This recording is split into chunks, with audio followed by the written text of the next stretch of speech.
تو اس کا مطلب یہ ہے کہ اہل ایمان کے اندر یہ ذکر دل کی ٹھنڈک اور روح کی غذا بن کر اترتا ہے، مگر مجرموں کے دلوں میں یہ گزر جانا اتنا ہی مشکل ہے جیسے سوئی کے ناکے میں سے دھاگے کا گزرنا، گرم سلاخ کی مانند جو ان کو بہت سخت گرم لگتی ہے۔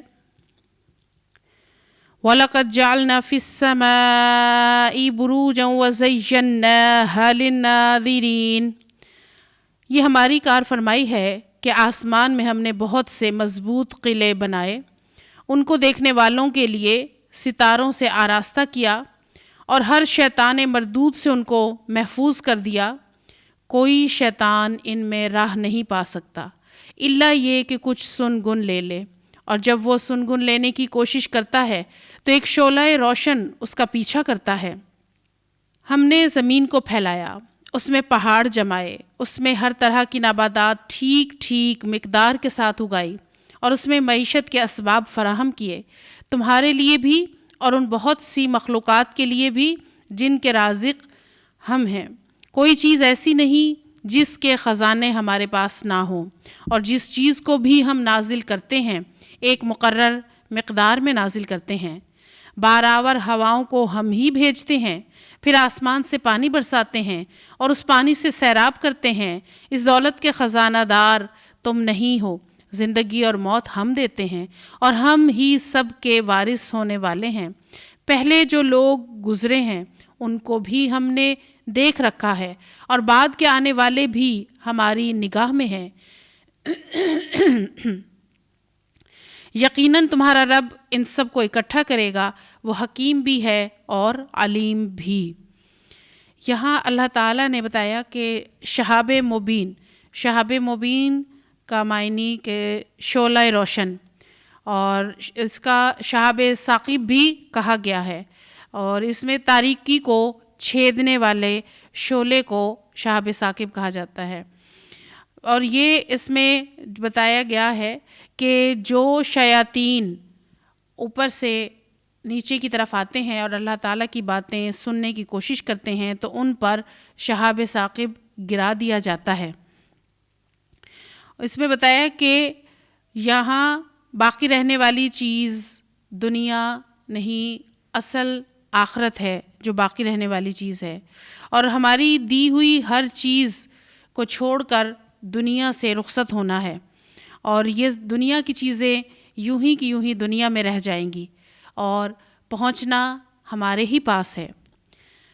وَلَقَدْ خَلَقْنَا الْإِنسَانَ مِنْ صَلْصَالٍ مِنْ حَمَإٍ مَسْنُونٍ وَالْجَانَّ خَلَقْنَاهُ مِنْ قَبْلُ مِنْ نَارِ السَّمُومِ، ہم نے انسان کو سڑی ہوئی مٹی کے سوکھے گارے سے بنایا، اور اس سے پہلے جنوں کو ہم آگ کی لپٹ سے پیدا کر چکے تھے۔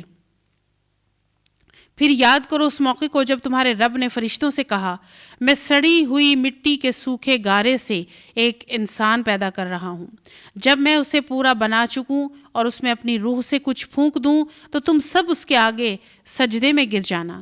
چنانچہ تمام فرشتوں نے سجدہ کیا سوائے ابلیس کے، اس نے سجدہ کرنے والوں کا ساتھ دینے سے انکار کیا۔ رب نے پوچھا، اے ابلیس تجھے کیا ہوا کہ تو نے سجدہ کرنے والوں کا ساتھ نہ دیا؟ اس نے کہا، میرا کام یہ نہیں ہے کہ میں اس کو سجدہ کروں جسے تو نے سڑی ہوئی مٹی کے سوکھے گارے سے پیدا کیا۔ رب نے فرمایا، اچھا تو نکل جا یہاں سے، کیونکہ تو مردود ہے اور اب روز جزا تک تجھ پر لعنت ہے۔ اس نے عرض کیا، میرے رب یہ بات ہے تو پھر مجھے اس روز تک کے لیے مہلت دے جب کہ انسان دوبارہ اٹھائے جائیں گے۔ فرمایا، اچھا تجھے مہلت ہے اس دن تک جس کا وقت ہمیں معلوم ہے۔ وہ بولا، میرے رب جیسا تو نے مجھے بہکایا اسی طرح اب میں زمین کے لیے ان کی دل فریبیاں پیدا کر کے ان سب کو بہکاؤں گا، سوائے تیرے ان بندوں کے جنہیں تو نے ان میں سے خالص کر دیا ہو۔ فرمایا، یہ راستہ ہے جو سیدھا مجھ تک پہنچتا ہے، بے شک جو میرے حقیقی بندے ہیں ان پر تیرا بس نہ چلے گا، تیرا بس صرف ان بہکے ہوئے لوگوں پر چلے گا جو تیری پیروی کریں، اور سب کے لیے جہنم کی وعید ہے۔ یہ جہنم اس کے 7 دروازے ہیں، ہر دروازے کے لیے ان میں ایک حصہ مخصوص کر دیا گیا ہے، سوائے اس کے کہ متقی لوگ باغوں اور چشموں میں ہوں گے، اور ان سے کہا جائے گا کہ داخل ہو جاؤ ان میں سلامتی کے ساتھ، بے خوف و خطر۔ ان کے دلوں میں جو تھوڑی بہت کھوٹ کپٹ ہوگی اسے ہم نکال دیں گے، وہ آپس میں بھائی بھائی بن کر آمنے سامنے تختوں پر بیٹھیں گے، انہیں وہاں کسی مشقت سے پالا نہ پڑے گا، نہ وہاں سے نکالے جائیں گے۔ اے محبوب صلی اللہ علیہ وسلم، میرے بندوں کو خبر دے دو کہ میں بہت درگزر کرنے والا اور رحیم ہوں، مگر اس کے ساتھ میرا عذاب بھی نہایت دردناک عذاب ہے۔ اور انہیں ذرا ابراہیم علیہ السلام کے مہمانوں کا قصہ سناؤ۔ جب وہ آئے اس کے ہاں اور کہا سلام ہو تم پر، تو اس نے کہا ہمیں تم سے ڈر لگتا ہے۔ انہوں نے جواب دیا ڈرو نہیں، ہم تمہیں ایک بڑے سیانے لڑکے کی خوشخبری دیتے ہیں۔ ابراہیم نے کہا کیا تم اس بڑھاپے میں مجھے اولاد کی خوشخبری دیتے ہو؟ ذرا سوچو تو صحیح، یہ کیسی بشارت تم مجھے دے رہے ہو؟ انہوں نے جواب دیا ہم تمہیں برحق بشارت دے رہے ہیں، تم مایوس نہ ہو۔ ابراہیم علیہ السلام نے کہا اپنی رب کی رحمت سے مایوس تو گمراہ لوگ ہی ہوا کرتے ہیں۔ پھر ابراہیم علیہ السلام نے پوچھا اے فرشتوں، وہ کیا مہم ہے جس پر آپ تشریف لائے؟ وہ بولے ہم ایک مجرم قوم کی طرف بھیجے گئے ہیں، صرف لوط کے گھر والے مستثنیٰ ہیں، ان سب کو ہم بچا لیں گے سوائے اس کی بیوی کے، جس کے لیے ہم نے مقدر کر دیا ہے کہ وہ پیچھے رہ جانے والوں میں شامل رہے گی۔ اس رکوع میں اللہ تعالیٰ فرما رہے ہیں کہ جو انسان کو پیدا کیا مٹی سے، اور جنوں کو پیدا کیا آگ سے، اور انسان کو سڑی ہوئی مٹی کے سوکھے گارے سے پیدا کیا، اور سموم کہتے ہیں اس گرم ہوا کو جس کے معنی آگ کی بجائے تیز حرارت کے ہوتے ہیں۔ اور یہ بتایا گیا ہے کہ جنوں کو آگ سے بنایا، اور جب اللہ تعالیٰ نے سجدہ کے لیے کہا تھا، یعنی انسانوں کو فضیلت دی، اشرف المخلوقات بنایا اور سب نے سجدہ کیا سوائے ابلیس کے، اس نے تکبر کیا اور اس نے کہا کہ جس انسان کو تو نے مٹی سوکھے گارے مٹی سے پیدا کیا ہے اسے میں سجدہ کروں؟ میں تو ایسا نہیں کروں گا۔ اور پھر جب اللہ نے کہا کہ تو یہاں سے نکل جا، تو اس نے چیلنج کیا کہ میں تیرے بندوں کو بہکاؤں گا۔ اللہ تعالیٰ نے فرمایا کہ جو میرے نیک بندے ہوں گے ان پر تیرا بس بالکل نہ چلے گا، تیرے پیچھے تو وہی لوگ چلیں گے جو تیرے ساتھی ہوں گے۔ اللہ تعالیٰ نے فرمایا کہ میرے بندوں پر تجھے کوئی اقتدار حاصل نہ ہوگا، نہ زبردستی نافرمان نہیں بنا سکے گا، جو تیرے ساتھی ہوں گے انہی پر تیرا زور چلے گا۔ پھر آگے بتایا کہ ابراہیم علیہ السلام کا قصہ، کہ ابراہیم علیہ السلام کے پاس فرشتے آئے تھے خوشخبری دینے بیٹے کی، اور انہوں نے کہا کہ یہ کس طرح ممکن ہے؟ اللہ تعالیٰ نے فرمایا کہ یہ حکم ہے اللہ کا، جو اللہ فرماتا ہے وہ ہو کر رہتا ہے۔ اور ہم فرشتوں سے پوچھا کہ کس مہم پر آئے، تو انہوں نے بتایا کہ ہم لوط علیہ السلام کے گھر والوں کے لیے آئے ہیں، اور ان کی بیوی جو ہے وہ پیچھے رہ جانے والی، کیونکہ بیوی کی محبت شوہر کے ساتھ نہ تھی، قوم کے ساتھ، قوم کے لوگوں کے ساتھ اس کی محبت تھی، ان کا ساتھ دینے والی تھی، تو اس لیے انہی کے ساتھ وہ ختم کر دی گئی۔ فَلَمَّا جَاءَ آلَ لُوطٍ الْمُرْسَلُونَ، پھر جب یہ فرشتے لوط کے ہاں پہنچے تو کہا آپ لوگ اجنبی معلوم ہوتے ہیں؟ انہوں نے جواب دیا نہیں، بلکہ ہم وہی چیز لے کر آئے ہیں جس کے آنے میں یہ لوگ شک کر رہے تھے۔ ہم تم سے سچ کہتے ہیں کہ ہم حق کے ساتھ تمہارے پاس آئے ہیں، لہٰذا اب تم کچھ رات رہے اپنے گھر والوں کو لے کر نکل جاؤ اور خود ان کے پیچھے پیچھے چلو، تم میں سے کوئی پلٹ کر نہ دیکھے، بس سیدھے چلے جاؤ جدھر جانے کا تمہیں حکم دیا جا رہا ہے۔ اور اسے ہم نے اپنا یہ فیصلہ پہنچا دیا کہ صبح ہوتے ہوتے ان لوگوں کی جڑ کاٹ دی جائے گی۔ اتنے میں شہر کے لوگ خوشی کے مارے بےتاب ہو کر لوط کے گھر چڑھ آئے۔ لوط نے کہا بھائیو، یہ میرے مہمان ہیں، میری فضیحت نہ کرو، اللہ سے ڈرو، مجھے رسوا نہ کرو۔ وہ بولے کیا ہم بارہا تمہیں منع نہیں کر چکے کہ دنیا بھر کے ٹھیکیدار نہ بنو؟ لوط علیہ السلام نے کہا اگر تمہیں کچھ کرنا ہی ہے تو یہ میری بیٹیاں موجود ہیں۔ تیری جان کی قسم اے محبوب، اس وقت ان پر ایک نشہ سا چڑھا ہوا تھا جس میں وہ واپس سے باہر ہوئے جا رہے تھے۔ آخر صبح ہوتے ہی ایک زبردست دھماکے نے ان کو آ لیا اور ہم نے اس بستی کو تل پٹ کر کے رکھ دیا اور ان پر پکی ہوئی مٹی کے پتھروں کی بارش برسا دی۔ اس واقعے میں بڑی نشانیاں ہیں ان لوگوں کے لیے جو صاحب فراست ہیں، اور وہ علاقہ جہاں یہ واقعہ پیش آیا تھا گزرگاہ عام پر واقع ہے۔ اس میں سامان عبرت ہے ان لوگوں کے لیے جو صاحب ایمان ہیں اور ایکا والے ظالم تھے۔ تو دیکھ لو کہ ہم نے بھی ان سے انتقام لیا اور ان دونوں قوموں کے اجڑے ہوئے علاقے کھلے راستے پر واقع ہیں۔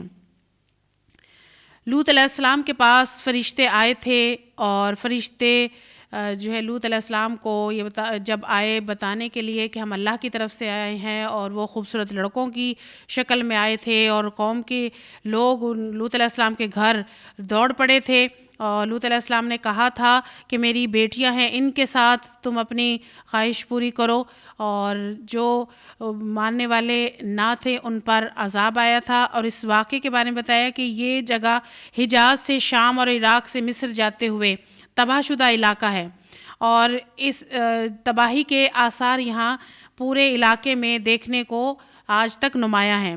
اور حضرت شعیب علیہ السلام کی قوم کے جو لوگ تھے یہ ایکا والے، اور تبوک کا قدیم نام تھا۔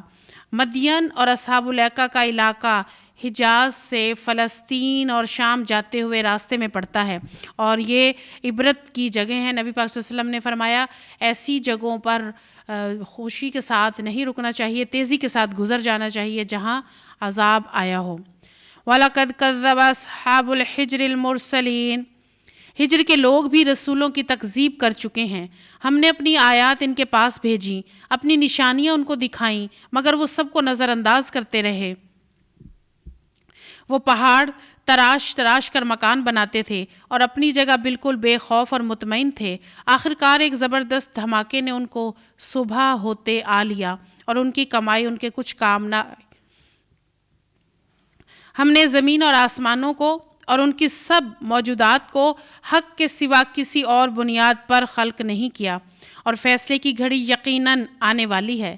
پس اے نبی صلی اللہ علیہ وآلہ وسلم، شریفانہ درگزر سے کام لو، ان لوگوں کو چھوڑ دو۔ یقیناً تمہارا رب سب کا خالق ہے اور سب کچھ جانتا ہے۔ ہم نے تم کو 7 ایسی آیات دے رکھی ہیں جو بار بار دہرائی جانے کے لائق ہیں، اور تمہیں قرآن عظیم عطا کیا ہے۔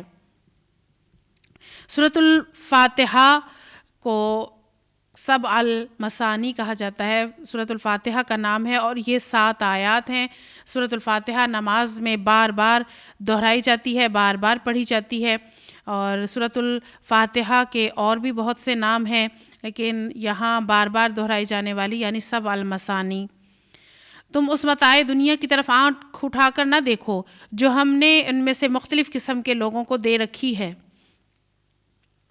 اور نہ ان کے حال پر اپنا دل کڑھاؤ۔ انہیں چھوڑ کر ایمان لانے والوں کی طرف جھکو۔ نہ ماننے والوں سے کہہ دو کہ میں تو صاف صاف خبردار کرنے والا ہوں۔ یہ اسی طرح کی تنبیہ ہے جیسی ہم نے ان تفرقہ پردازوں پر بھیجی تھی جنہوں نے اپنے قرآن کو ٹکڑے ٹکڑے کر ڈالا۔ یعنی قرآن کو ٹکڑے کر دینے سے مراد یہ ہے کہ کسی حصے کی پیروی کی اور کسی حصے کو پس پشت ڈال دیا، کچھ مانا اور کچھ نہ مانا۔ تو قسم ہے تیرے رب کی، ہم ضرور ان سب سے پوچھیں گے تم کیا کرتے رہے ہو۔ پس اے نبی صلی اللہ علیہ وسلم، جس چیز کا حکم دیا جا رہا ہے اسے پہنچا دو اور شرک کرنے والوں کی ذرا برابر پرواہ نہ کرو۔ تمہاری طرف سے ہم ان مذاق اڑانے والوں کی خبر لینے کے لیے کافی ہیں جو اللہ کے ساتھ کسی اور کو بھی خدا قرار دیتے ہیں۔ ان قریب انہیں معلوم ہو جائے گا۔ ہمیں معلوم ہے کہ جو باتیں یہ لوگ تم پر بناتے ہیں ان سے تمہارے دل کو سخت کوفت ہوتی ہے۔ اس کا علاج یہ ہے کہ اپنے رب کی حمد کے ساتھ تسبیح کرو، اس کی جناب میں سجدہ بجا لاؤ، اور اس آخری گھڑی تک اپنے رب کی بندگی کرتے رہو جس کا آنا یقینی ہے۔ یعنی نبی پاک صلی اللہ علیہ وسلم کو اللہ تعالیٰ تسلی دے رہے ہیں کہ آپ صلی اللہ علیہ وسلم جب اللہ کا پیغام پہنچاتے تھے تو مشرکین جو نہ مانتے، آپ کو جادوگر کہتے، ساحر کہتے، آپ کو اذیتیں پہنچاتے، مصیبتیں آتی، تو اللہ تعالیٰ فرما رہے ہیں کہ آپ کا دل تو ان کی باتیں سن کر خراب ہوتا ہے، آپ کو کوفت ہوتی ہے، آپ پریشان نہ ہوں۔ اس کا حل یہ ہے، علاج یہ ہے کہ بس رب کی تسبیح کرتے رہو، صبح و شام اس کا ذکر کرو اور اپنے رب کی بندگی کرتے رہو۔ ہم جانتے ہیں ان کو، ہم ہی انہیں جواب دیں گے۔ سورۃ النحل، بسم اللہ الرحمن الرحیم۔ اتی امر اللہ فلا تستعجلوہ سبحانہ وتعالی عما یشرکون۔ اللہ کے نام کے ساتھ جو بڑا مہربان نہایت رحم فرمانے والا ہے۔ اللہ کا فیصلہ آ گیا، اب اس کے لیے جلدی نہ مچاؤ، پاک ہے وہ، بالا و برتر ہے اس شرک سے جو یہ لوگ کر رہے ہیں۔ وہ اس روح کو اپنے جس بندے پر چاہتا ہے اپنے حکم سے ملائکہ کے ذریعے نازل فرما دیتا ہے۔ آگاہ کر دو میرے سوا کوئی تمہارا معبود نہیں ہے، لہٰذا تم مجھی سے ڈرو۔ اس نے آسمان و زمین کو برحق پیدا کیا ہے، وہ بہت بالا و برتر ہے اس شرک سے جو یہ لوگ کرتے ہیں۔ اس نے انسان کو ایک ذرا سی بوند سے پیدا کیا اور دیکھتے دیکھتے صریحاً وہ ایک جھگڑالو ہستی بن گیا۔ سورہ نحل میں اللہ تعالیٰ نے فرمایا کہ اللہ کے فیصلے کا وقت آ گیا، یعنی اس کے ظہور و نفاذ کا وقت قریب آ لگا ہے، اور اس فیصلے سے مراد نبی صلی اللہ علیہ وآلہ وسلم کی مکہ سے ہجرت ہے، جس کا حکم تھوڑی مدت بعد دیا گیا۔ قرآن سے پتہ چلتا ہے کہ نبی صلی اللہ علیہ وسلم جن لوگوں کے درمیان مبعوث ہوئے وہ انکار کی آخری حد تک پہنچ گئے تھے، اور نبی کے پاک صلی اللہ علیہ وآلہ وسلم کو ہجرت کا حکم دے دیا گیا، اور یہی حکم ان کی قسمت کا فیصلہ کر دیتا ہے، اور اس کے بعد تو ان پر کوئی تباہ کن عذاب آ جاتا، اور ان نبی پاک صلی اللہ علیہ وسلم کے آنے سے یہ جو آنے کا فیصلہ تھا یہ پورا ہوا، اور نبی پاک صلی اللہ علیہ وسلم کو فرشتے کے ذریعے جبرائیل علیہ السلام کے ذریعے پیغام پہنچایا گیا۔ روح سے مراد روح نبوت اور وحی ہے، جس سے نبی پاک صلی اللہ علیہ وسلم کو قرآن پہنچایا گیا۔ روح سے مراد یعنی جبرائیل علیہ السلام یہ پیغام لے کر آئے اور انسان کو پیدا کیا۔ انسان کو اللہ تعالیٰ نے ایک نطفے کی حقیر سی بوند سے پیدا کیا، اور پھر اتنا بڑا انسان بن گیا، اور جس انسان کو خدا نے نطفے جیسی حقیر چیز سے پیدا کیا اس کی خودی کا طغیان یہ ہے کہ وہ خدا کے معاملے میں ہی جھگڑنے پر اتر آیا، بحثیں کرنے لگا۔ اللہ تعالیٰ نے تو اشرف المخلوقات بنایا، نعمتیں دی، مگر ان نعمتوں کا درست استعمال نہ کیا۔ اس نے جانور بھی پیدا کیے جن میں پوشاک بھی ہے اور خوراک بھی، اور طرح طرح کے دوسرے فائدے بھی۔ ان میں تمہارے لیے جمال ہے، جبکہ صبح تم انہیں چرنے کے لیے بھیجتے ہو، جبکہ شام انہیں واپس لاتے ہو۔ وہ تمہارے لیے بوجھ اٹھا کر لاتے ہیں، دور دور تک مقامات تک لے جاتے ہیں۔ حقیقت یہ ہے کہ تمہارا رب بڑا ہی شفیق اور مہربان ہے۔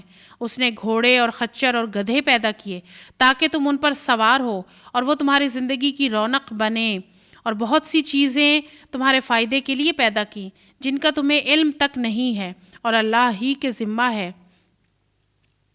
سیدھا راستہ بتانا، جبکہ راستے ٹیڑھے بھی موجود ہیں۔ اگر وہ چاہتا تو تم سب کو ہدایت دے دیتا۔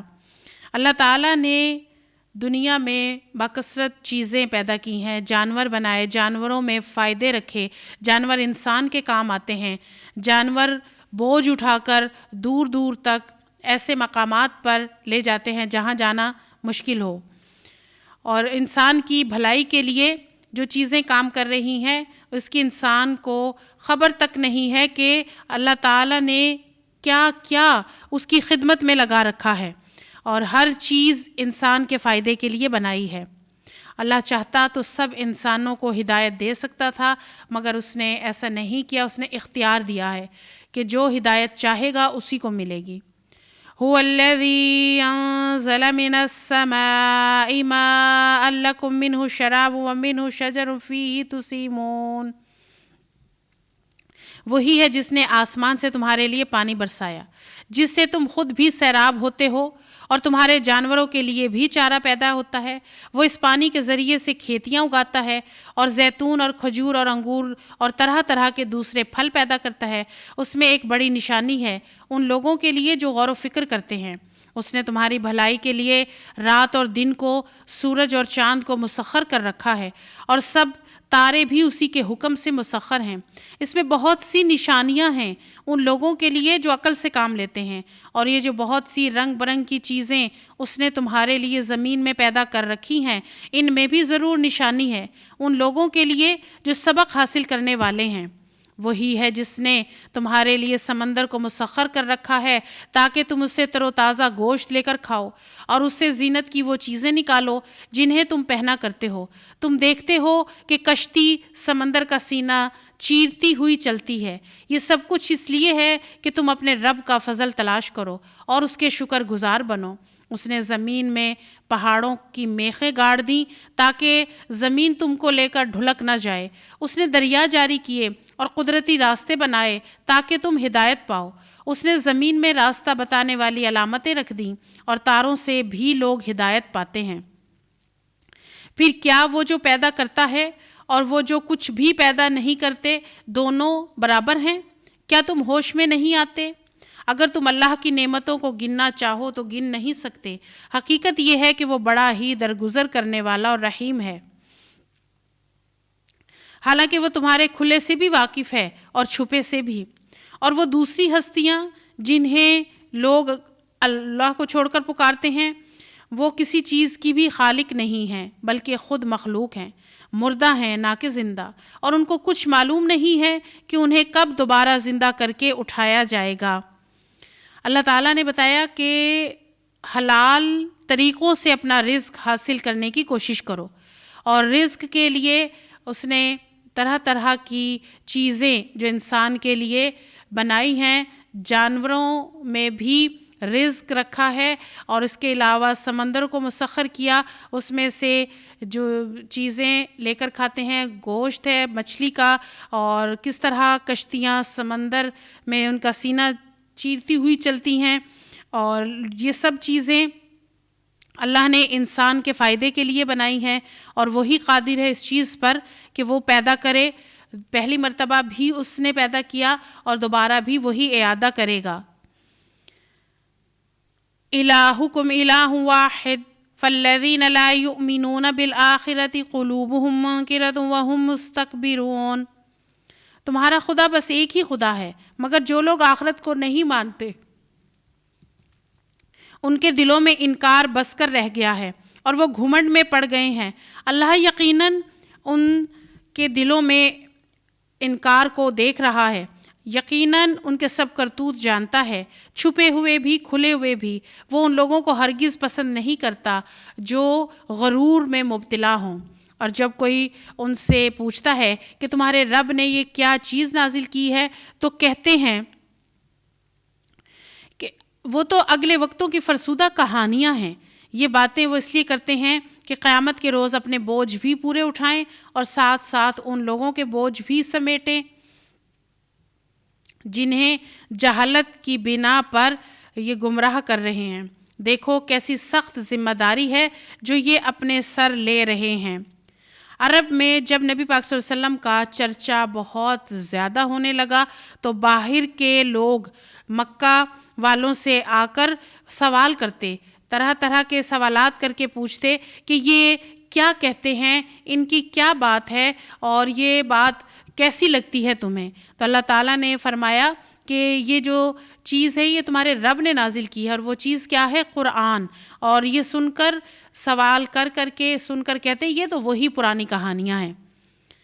قد مکر الذین من قبلہم فأتی اللہ بنیانہم من القواعد فخر علیہم السقف من فوقہم وآتاہم العذاب من حیث لا یشعرون. ان سے پہلے بھی بہت سے لوگ ایسی ہی مکاریاں کر چکے تو دیکھ لو کہ اللہ نے ان کے مکر کی عمارت جڑ سے اکھاڑ پھینکی اور اس کی چھت اوپر سے ان کے سر پر آ رہی، اور ایسے رخ سے ان پر عذاب آیا جدھر سے ان کے آنے کا ان کو گمان تک نہ تھا۔ پھر قیامت کے روز اللہ انہیں ذلیل و خوار کرے گا اور ان سے کہے گا، بتاؤ اب کہاں ہیں میرے وہ شریک جن کے لیے تم جھگڑے کیا کرتے تھے؟ جن لوگوں کو دنیا میں علم حاصل تھا وہ کہیں گے آج رسوائی اور بدبختی ہے کافروں کے لیے، ہاں انہی کافروں کے لیے جو اپنے نفس پر ظلم کرتے ہوئے جب فرشتے ان کے ہاتھوں گرفتار ہوتے ہیں تو کہتے ہیں ہم تو کوئی قصور نہیں کر رہے تھے۔ ملائکہ جواب دیتے ہیں کہ کیسے نہیں کر رہے تھے، اللہ تمہارے کرتوتوں سے خوب واقف ہے، اب جاؤ جہنم کے دروازوں میں گھس جاؤ، وہیں تم کو ہمیشہ رہنا ہے۔ بس حقیقت یہ ہے کہ بڑا ہی برا ٹھکانہ ہے متکبروں کے لیے۔ دوسری طرف جب خدا ترس لوگوں سے پوچھا جاتا ہے کہ یہ کیا چیز ہے جو تمہارے رب کی طرف سے نازل ہوئی ہے، تو وہ جواب دیتے ہیں کہ یہ تو بہت بہترین چیز اتری ہے۔ اس طرح کے نیکوکار لوگوں کے لیے اس دنیا میں بھی بھلائی ہے اور آخرت کا گھر تو ضرور ان کے حق میں بہتر ہے۔ بڑا اچھا گھر ہے متقیوں کا، دائمی قیام کی جنتیں جن میں وہ داخل ہوں گے، جن کے نیچے نہریں بہہ رہی ہوں گی اور سب کچھ وہاں عین ان کی خواہش کے مطابق ہوگا۔ یہ جزا دیتا ہے اللہ متقیوں کو، ان متقیوں کو جن کی روحیں پاکیزگی کی حالت میں جب فرشتے قبض کرتے ہیں تو کہتے ہیں سلام ہو تم پر، جاؤ جنت میں اپنے اعمال کے بدلے۔ اے محبوب صلی اللہ علیہ وسلم، اب جو یہ لوگ انتظار کر رہے ہیں تو اس کے سوا اب اور کیا باقی رہ گیا ہے کہ فرشتے ہی آ پہنچے یا رب کا فیصلہ آ جائے؟ اسی طرح کی ڈھٹائی ان سے پہلے بہت سے لوگ کر چکے ہیں۔ پھر جو کچھ ان کے ساتھ ہوا ان پر اللہ کا ظلم نہ تھا بلکہ ان کا اپنا ظلم تھا جو انہوں نے خود اپنے اوپر کیا۔ ان کے کرتوتوں کی خرابیاں آخر کار ان کی دامنگیر ہو گئیں اور وہی چیز ان پر مسلط ہو کر رہی جس کا وہ مذاق اڑایا کرتے تھے۔ جو لوگ رب کی بات ماننے والے، جب ان کا وقت آتا ہے فرشتے اللہ تعالیٰ بھیجتا ہے، فرشتے روح قبض کرتے ہیں تو مومن کی روح کو اس طرح قبض کیا جاتا ہے کہ جس طرح کسی ریشمی کپڑے میں پرندہ بند ہو اور کپڑے کو کھولا جائے اور وہ اڑ جائے، یا آٹے میں سے بال کو نکالا جائے اور آرام سے نکل جائے، اور ایسے نیک لوگوں کی روحوں کو علیین میں رکھا جاتا ہے اور انہیں فرشتے سلام کرتے ہیں۔ ایسے متقین کو سلام کیا جاتا ہے اور انہیں کہا جاتا ہے کہ جنت میں جاؤ اپنے اعمال کے بدلے، اور جو بد کردار لوگ ہوں ان کی روح کو ایسے کھینچا جاتا ہے جس طرح خاردار جھاڑی کے اوپر کانٹے دار جھاڑی پر ریشمی کپڑا ڈالا جائے، اس کو کھینچا جائے اور وہ تار تار ہو، اور ان کا ٹھکانہ جہنم ہے۔ تو اللہ تعالیٰ فرما رہے ہیں کہ یہ تمام باتیں تو ہم نے بتا دی ہیں، اب لوگ کس چیز کا انتظار کر رہے ہیں کہ اب کیا فرشتے آ کر بتائیں یا اللہ تعالیٰ خود ان کو بتائے؟ اللہ نے تو بتا دیا قرآن میں، سنتے ہیں تو سمجھتے کیوں نہیں؟ اور پچھلی قوموں نے بھی یہی کیا تھا، بات نہ مانی عذاب آیا، انہوں نے خود ظلم کیا، اللہ نے ان پر کوئی ظلم نہیں کیا تھا، اور یہ اس وجہ سے کہ وہ بات نہیں مانتے تھے اور اسے مذاق سمجھتے تھے۔ وقال الذين اشركوا لو شاء الله ما عبدنا من دونه من شيء نحن ولا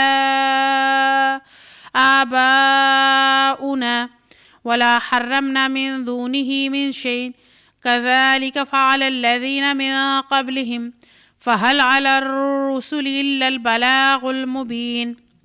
یہ مشرکین کہتے ہیں اگر اللہ چاہتا تو نہ ہم اور نہ ہمارے باپ دادا ان کے سوا کسی اور کی عبادت کرتے، ورنہ اس کے حکم کے بغیر کسی چیز کو حرام ٹھہراتے۔ ایسے ہی بہانے ان سے پہلے لوگ بھی بنایا کرتے تھے، تو کیا رسولوں پر صاف صاف بات پہنچا دینے کے سوا کوئی اور ذمہ داری ہے؟ ہم نے ہر امت میں ایک رسول بھیج دیا اور اس کے ذریعے سے سب کو خبردار کر دیا کہ اللہ کی بندگی کرو اور طاغوت کی بندگی سے بچو۔ اس کے بعد ان میں سے کسی کو اللہ نے ہدایت بخشی اور کسی پر گمراہی مسلط ہو گئی۔ پھر ذرا زمین میں چل پھر کر دیکھ لو کہ جھٹلانے والوں کا کیا انجام ہو چکا ہے۔ اے نبی صلی اللہ علیہ وسلم، تم چاہے ان کی ہدایت کے لیے کتنے ہی حریص ہو، مگر اللہ جس کو بھٹکا دیتا ہے پھر اسے ہدایت نہیں دیا کرتا، اور اس طرح کے لوگوں کی مدد کوئی نہیں کر سکتا۔ یہ لوگ اللہ کے نام سے کڑی کڑی قسمیں کھا کر کہتے ہیں کہ اللہ کسی مرنے والے کو پھر سے زندہ کر کے نہ اٹھائے گا کیوں نہیں؟ یہ تو ایک وعدہ ہے جسے پورا کرنا اس نے اپنے اوپر واجب کر لیا ہے، مگر اکثر لوگ جانتے نہیں ہیں۔ اور ایسا ہونا اس لیے ضروری ہے کہ اللہ ان کے سامنے اس حقیقت کو کھول دے جس کے بارے میں یہ اختلاف کر رہے ہیں، اور منکرین حق کو معلوم ہو جائے کہ وہ جھوٹے تھے۔ ہمیں کسی چیز کو وجود میں لانے کے لیے اس سے زیادہ کچھ اور کرنا نہیں ہوتا کہ اسے حکم دیں ہو جا، اور بس وہ ہو جاتی ہے۔ اللہ تعالیٰ نے کن فیکون کے ذریعے کائنات کے ذرے ذرے کو بنایا، اور اس کے لیے کچھ مشکل نہیں ہے دوبارہ زندہ کرنا، مگر یہ لوگ کیسے قسمیں کھا کر کہتے ہیں کہ دوبارہ کس طرح زندہ ہوں گے، اور یہ کیسے ممکن ہے۔ اللہ تعالیٰ اس حقیقت کو کھول کر بیان کر دے گا، دکھا دے گا کہ جھٹلانے والوں کا کیا انجام ہوا ہے، اور ان کو پھر کوئی مدد نہیں دی جاتی۔ والذین ہاجروا فی اللہ من بعد ما ظلموا لنبوئنہم فی الدنیا حسنہ ولأجر الآخرۃ اکبر لو کانوا یعلمون۔ جو لوگ ظلم سہنے کے بعد اللہ کی خاطر ہجرت کر گئے ہیں، ان کو ہم دنیا ہی میں اچھا ٹھکانہ دیں گے، اور آخرت کا اجر تو بہت بڑا ہے، کاش وہ جان لیں۔ وہ مظلوم جنہوں نے صبر کیا، جو اپنے رب کے بھروسے پر کام کر رہے ہیں، کیسا اچھا انجام ان کا منتظر ہے۔ اے نبی صلی اللہ علیہ وسلم، ہم نے آپ سے پہلے بھی رسول بھیجے اور اپنے پیغامات وحی کے ذریعے ان کے پاس بھیجے۔ اہل ذکر سے پوچھ لو، اور اگر نہیں جانتے۔ ان مہاجرین کی طرف اشارہ کر کے بتایا گیا کہ جو کفار کے ناقابل برداشت مظالم سے تنگ آ کر حبشہ کی طرف ہجرت کر گئے تھے، اور اللہ تعالیٰ فرما رہے ہیں کہ ان لوگوں سے پوچھو جو آسمانی کتابوں کا علم رکھتے ہیں کہ تمام انبیاء ہدایت کے لیے آئے، اللہ کی بات بتائی، اور تمام انبیاء کو اللہ تعالیٰ نے بشری تقاضے دیے، اس لیے کہ انسانوں کو ہی بتانا تھا کہ کیا کرنا ہے اور کیا نہیں کرنا، تو انسانوں کو عمل کر کے دکھانے کے لیے تمام پیغمبروں کو بشری تقاضے دیے گئے۔ پچھلے رسولوں کو بھی ہم نے روشن نشانی اور کتابیں دے کر بھیجا تھا، اور اب یہ ذکر تم پر نازل کیا ہے تاکہ تم لوگوں کے سامنے اس تعلیم کی تشریح و توضیح کرتے جاؤ جو ان کے لیے اتاری گئی ہے، تاکہ لوگ خود بھی غور و فکر کریں۔ رسول اللہ صلی اللہ علیہ وسلم پر کتاب یعنی قرآن اس لیے نازل کیا گیا کہ آپ صلی اللہ علیہ وسلم اپنے قول اور عمل سے اس کی تعلیمات اور اس کے احکام کی تشریح وضاحت کے ذات کریں، اور نبی پاک صلی اللہ علیہ وآلہ وسلم کا عمل جو ہے وہ سنت ہے، اور اسی لیے پیغمبروں کو بشری تقاضے دیے گئے۔ تمام پیغمبروں نے پیغام پہنچایا، اور نبی پاک صلی اللہ علیہ وسلم نے تو عمل کر کے دکھایا، اور آپ صلی اللہ علیہ وسلم کا عمل جو ہے یہ سنت ہو گیا کہ جو ایک سنت کو ادا کرتا ہے وہ گویا نبی پاک صلی اللہ علیہ وآلہ وسلم کو زندہ کرتا ہے، اور زندہ کرنے سے مراد یہ کہ آپ صلی اللہ علیہ وسلم کے قول کو آگے بڑھاتا ہے۔ آپ صلی اللہ علیہ وآلہ وسلم نے ہر طرح سے عمل کر کے دکھایا، چھوٹے چھوٹے احکامات پر بھی، بڑے بڑے احکامات پر بھی، اور صبر برداشت کا مظاہرہ کیا۔ پھر کیا وہ لوگ جو پیغمبر کی مخالفت میں بد سے بدتر چالیں چل رہے ہیں اس بات سے بالکل بے خوف ہو گئے ہیں کہ اللہ ان کو زمین میں دھنسا دے، یا ایسے گوشے سے ان پر عذاب لے آئے جدھر سے ان کا آنے کا وہم و گمان تک نہ تھا، اچانک چلتے پھرتے ان کو پکڑ لے، یا ایسی حالت میں انہیں پکڑے جبکہ انہیں خود آنے والی مصیبت کا کھٹکا لگا ہوا ہو، اور وہ اس سے بچنے کی فکر میں چوکنے ہوں، اور وہ جو کچھ بھی کرنا چاہے یہ لوگ اس کو عاجز کرنے کی طاقت نہیں رکھتے۔ حقیقت یہ ہے کہ تمہارا رب بڑا ہی نرم خو اور رحیم ہے، اور کیا یہ لوگ اللہ کی پیدا کی ہوئی کسی چیز کو نہیں دیکھتے کہ اس کا سایہ کس طرح اللہ کے حضور سجدہ کرتے ہوئے دائیں اور بائیں گرتا ہے؟ سب کے سب اس طرح اظہار عاجزی کر رہے زمین اور آسمانوں میں جس قدر جاندار مخلوقات ہیں اور جتنے بھی فرشتے ہیں سب اللہ کے آگے سر بسجود ہیں۔ وہ ہرگز سرکشی نہیں کرتے، اپنے رب سے جو ان کے اوپر ہے ڈرتے ہیں، اور جو کچھ حکم دیا جاتا ہے اسی کے مطابق کام کرتے ہیں۔ تمام جسمانی اشیاء جو ہیں ان کے سائے ہیں، اور انسان کے جسم کا سایہ اس بات کی علامت ہے کہ پہاڑ ہوں یا درخت، جانور ہوں یا انسان، سب کے سب ایک ہماگیر قانون کی گرفت میں ہیں، اور سب کی پیشانی پر بندگی کا داغ لگا ہوا ہے۔ الوہیت میں سے کسی کا کوئی بھی حصہ نہیں ہے، اور سایہ پڑنا ایک چیز کے مادی ہونے کی علامت ہے، اور مادی ہونا بندہ اور مخلوق ہونے کا کھلا ثبوت ہے۔ ہر چیز کا سایہ ہے، اور ہر چیز کا سایہ اس کو بتاتا ہے، اور اس سائے سے ہی نمازوں کے اوقات کا جو پہلے اندازہ لگایا جاتا تھا، اور ہر چیز کا سایہ اللہ تعالیٰ نے بنایا ہے۔ نبی پاک صلی اللہ علیہ وآلہ وسلم کا تو سایہ تک نہیں بنایا۔ وقال اللہ لا تتخذوا الہین اثنین انما هو الہ واحد فإیایا فارہبون۔ اللہ کا فرمان ہے کہ دو خدا نہ بنا لو، خدا تو بس ایک ہی ہے، لہٰذا تم مجھی سے ڈرو۔ اگر کہیں اللہ لوگوں کو ان کی زیادتی پر فوراً پکڑ لیا کرتا تو روئے زمین میں کسی انسان کو نہ چھوڑتا، لیکن وہ سب کو ایک وقت مقرر تک مہلت دیتا ہے، پھر جب وہ وقت آ جاتا ہے تو اس کی ایک گھڑی بھر آگے پیچھے نہیں ہو سکتی۔ آج یہ لوگ وہ چیزیں اللہ کے لیے تجویز کر رہے ہیں جو خود اپنے لیے انہیں ناپسند ہیں، اور جھوٹ کہتی ہیں ان کی زبانیں کہ ان کے لیے بھلا ہی بھلا ہے۔ ان کے لیے تو ایک ہی چیز ہے، اور وہ ہے دوزخ کی آگ، ضرور یہ سب سے پہلے اس میں پہنچائے جائیں گے۔ خدا کی قسم اے محبوب صلی اللہ علیہ وسلم، تم سے پہلے بہت سی قوموں میں ہم رسول بھیج چکے ہیں، اور پہلے بھی یہی ہوتا رہا ہے کہ شیطان نے ان کے برے کرتوت انہیں خوشنما بنا کر دکھائے، اور رسولوں کی بات انہوں نے مان کر نہ دی۔ وہی شیطان آج ان لوگوں کا بھی سرپرست بنا ہوا ہے، اور یہ دردناک سزا کے مستحق بن رہے ہیں۔ ہم نے یہ کتاب اس لیے نازل کی ہے کہ ان اختلافات کی حقیقت ان پر کھول دو جن میں یہ پڑے ہوئے ہیں۔ یہ کتاب رہنمائی اور رحمت بن کر اتری ہے ان لوگوں کے لیے جو اسے مان لیں۔ تم ہر برسات میں دیکھتے ہو کہ اللہ نے آسمان سے پانی برسایا اور یکایک مردہ زمین اس میں جان ڈال دی، یقیناً اس میں ایک نشانی ہے سننے والوں کے لیے۔ یہاں اللہ تعالیٰ نے بتایا کہ ہر سال تم اپنی آنکھوں سے یہ منظر دیکھتے ہو کہ جب بارش برستی ہے، موسم بدلتا ہے، تو بارش کے برسنے پر بالکل چٹیل میدان میں بھی زندگی کے آثار نظر آنے لگ جاتے ہیں، اور جہاں بارش سے پہلے کوئی نہ بیل بوٹے ہوتے ہیں نہ پھول پتے ہوتے ہیں، اور جب بارش آ جاتی ہے تو ان پر دو چھینٹیں ہی کیوں نہ پڑیں، انہی چھینٹوں سے ہی زندگی کے چشمے ابلنے لگتے ہیں اور یکا یک پھول پودے نکلنے لگتے ہیں۔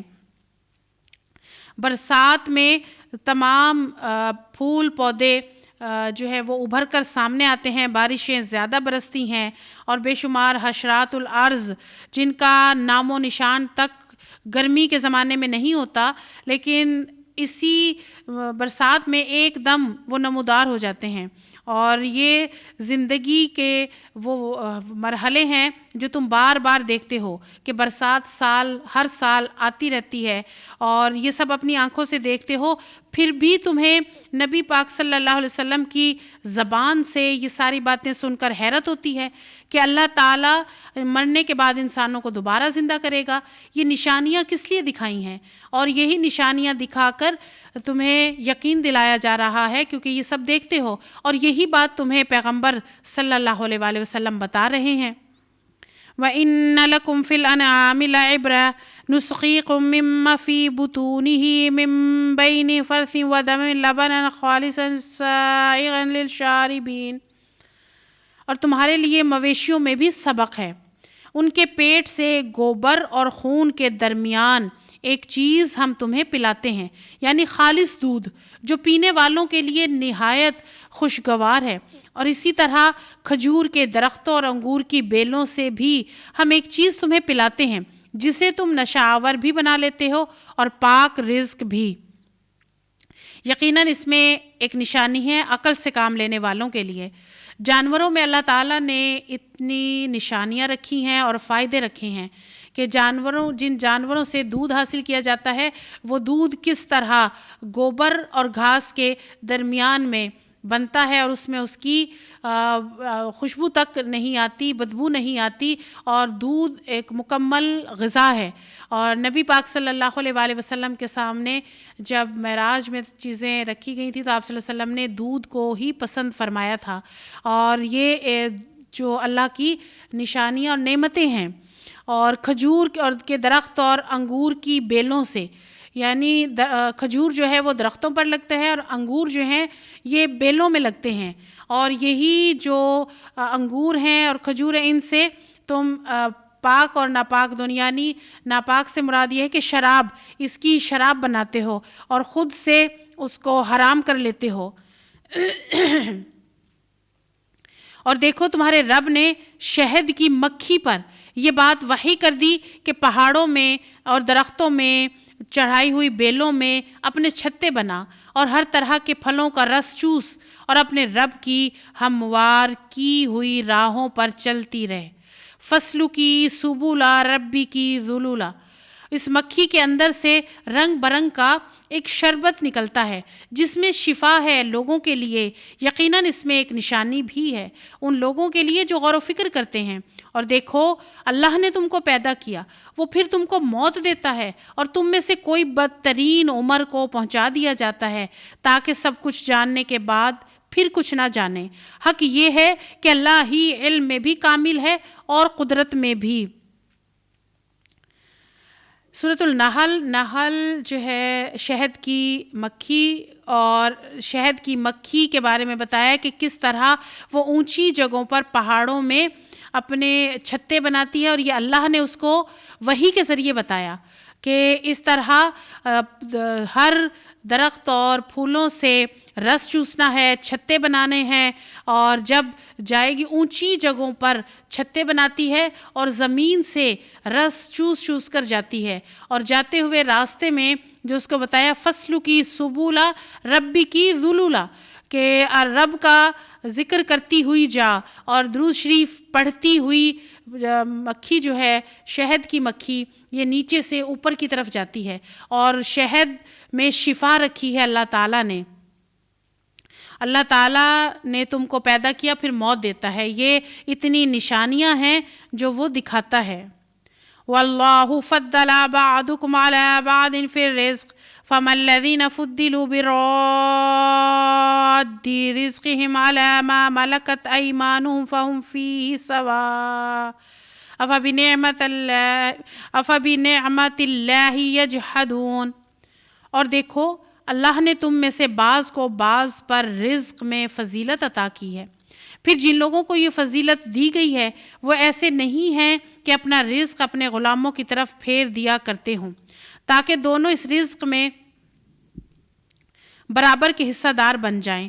تو کیا اللہ ہی کا احسان ماننے سے ان لوگوں کو انکار ہے؟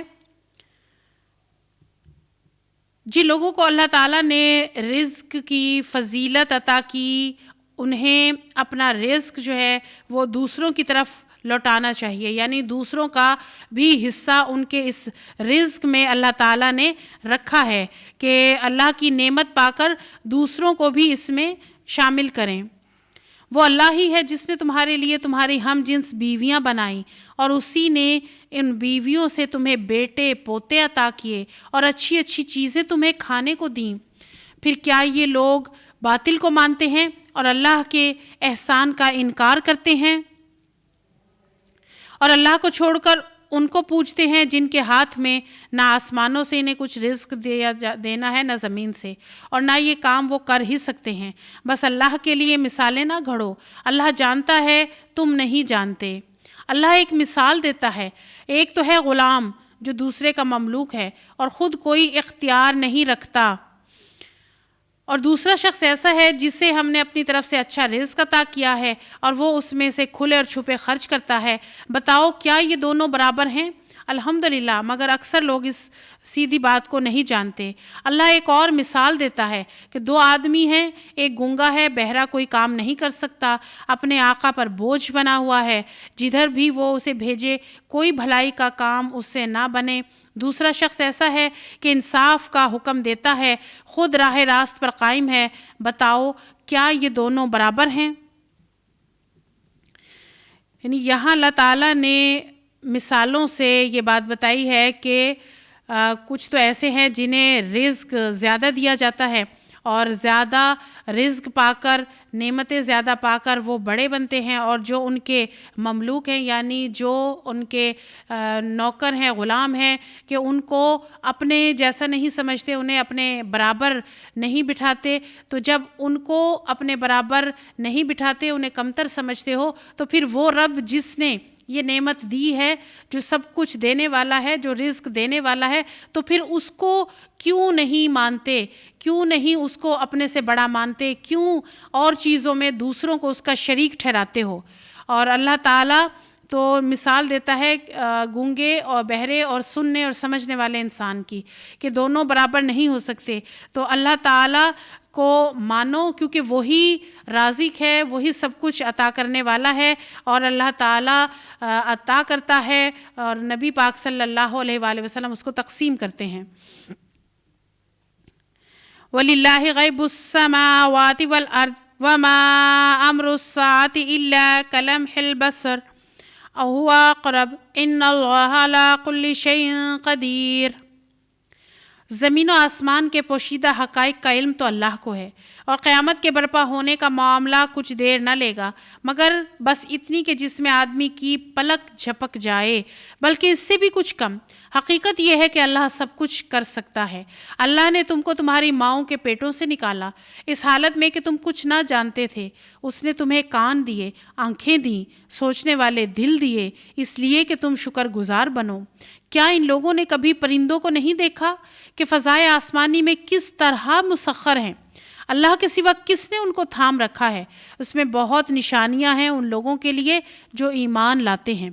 اللہ نے تمہارے لیے تمہارے گھروں کو جائے سکون بنایا۔ اس نے جانوروں کی کھالوں سے تمہارے لیے ایسے مکان پیدا کیے جنہیں تم سفر اور قیام دونوں حالتوں میں ہلکا پاتے ہو۔ اس نے جانوروں کے صوف اور اون اور بالوں سے تمہارے لیے پہننے اور برتنے کی بہت سی چیزیں پیدا کر دیں، جو زندگی کی مدت مقررہ تک تمہارے کام آتی ہیں۔ اس نے اپنی پیدا کی ہوئی بہت سی چیزوں سے تمہارے لیے سائے کا انتظام کیا، پہاڑوں میں تمہارے لیے پناہ گاہیں بنائیں، اور تمہیں ایسی پوشاکیں بخشیں جو تمہیں گرمی سے بچاتی ہیں، کچھ دوسری پوشاکیں جو آپس کی جنگ میں تمہاری حفاظت کرتی ہیں۔ اس طرح وہ تم پر اپنی نعمتوں کی تکمیل کرتا ہے، شاید کہ تم فرما بردار بنو۔ اب اگر یہ لوگ منہ موڑتے ہیں تو اے محبوب صلی اللہ علیہ وسلم، تم پر صاف صاف پیغام حق پہنچا دینے کے سوا کوئی اور ذمہ داری نہیں ہے۔ یہ اللہ کے احسان کو پہچانتے ہیں، پھر اس کا انکار کرتے ہیں، اور ان میں ایسے ہیں جو ماننے کو تیار نہیں ہیں۔ یہاں اللہ تعالیٰ نے بتایا کہ مشرکین جو ہیں وہ کہتے ہیں کہ ہم ماننے والے نہیں۔ اللہ تعالیٰ نے اتنی نعمتیں انہیں دی ہیں، لیکن ان کو دیکھ کر بھی یہ مانتے نہیں ہیں، اور یہ کہتے ہیں کہ ہماری تو سمجھ میں یہ باتیں نہیں آتی۔ اور اللہ تعالیٰ نے بتا دیا کہ یہ جو چیزیں استعمال کر رہے ہیں یہ بھی نعمتیں ہیں، ان کو بھی یہ دیکھتے ہیں، اور ان کو بھی ماؤں کے پیٹوں میں رکھا اور ماؤں نے پیدا کیا، اور یہ ان کو بھی وہی نعمتیں دی ہیں، آنکھیں دی ہیں، کان دیے ہیں، دل دیے ہیں، تاکہ یہ اس دینے والے کو مانے، مگر یہ سب کچھ پا کر بھی اس کو نہیں مانتے۔ اور کیا یہ پرندوں کو نہیں دیکھتے کہ پرندوں کو کس طرح آسمان میں مسخر کیا ہوا ہے، اور کس نے ان کو تھام رکھا ہے؟ یعنی پرندے جو ہیں وہ آسمان میں کس طرح اڑتے ہیں، اور ان کی پرواز کتنی بلند ہوتی ہے، اور کس طرح پرندے جو ہیں بغیر کسی سہارے کے بلند آسمان میں اڑتے پھرتے ہیں۔ اور جو اللہ نے گھر دیے ہیں، جائے سکون بنایا گھروں کو، جانوروں نے بھی گھر بنائے، جانوروں کے بھی گھر ہیں اور انسانوں کے بھی گھر ہیں اور ان مشرکین کے بھی گھر ہیں، لیکن اس کے باوجود یہ سب کچھ پا کر دیکھ کر بھی نہیں مانتے اور یہ چمڑے کے خیمے بناتے ہیں۔ عربوں میں اس کا بہت رواج تھا۔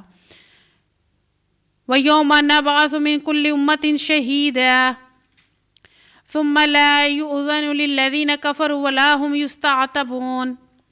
انہیں کچھ ہوش نہیں ہے کہ اس وقت کیا بنے گی جب ہم ہر امت میں سے ایک گواہ کھڑا کریں گے، پھر کافروں کو حجتیں پیش کرنے کا موقع دیا جائے گا، نہ ان سے توبہ استغفار کا مطالبہ کیا جائے گا۔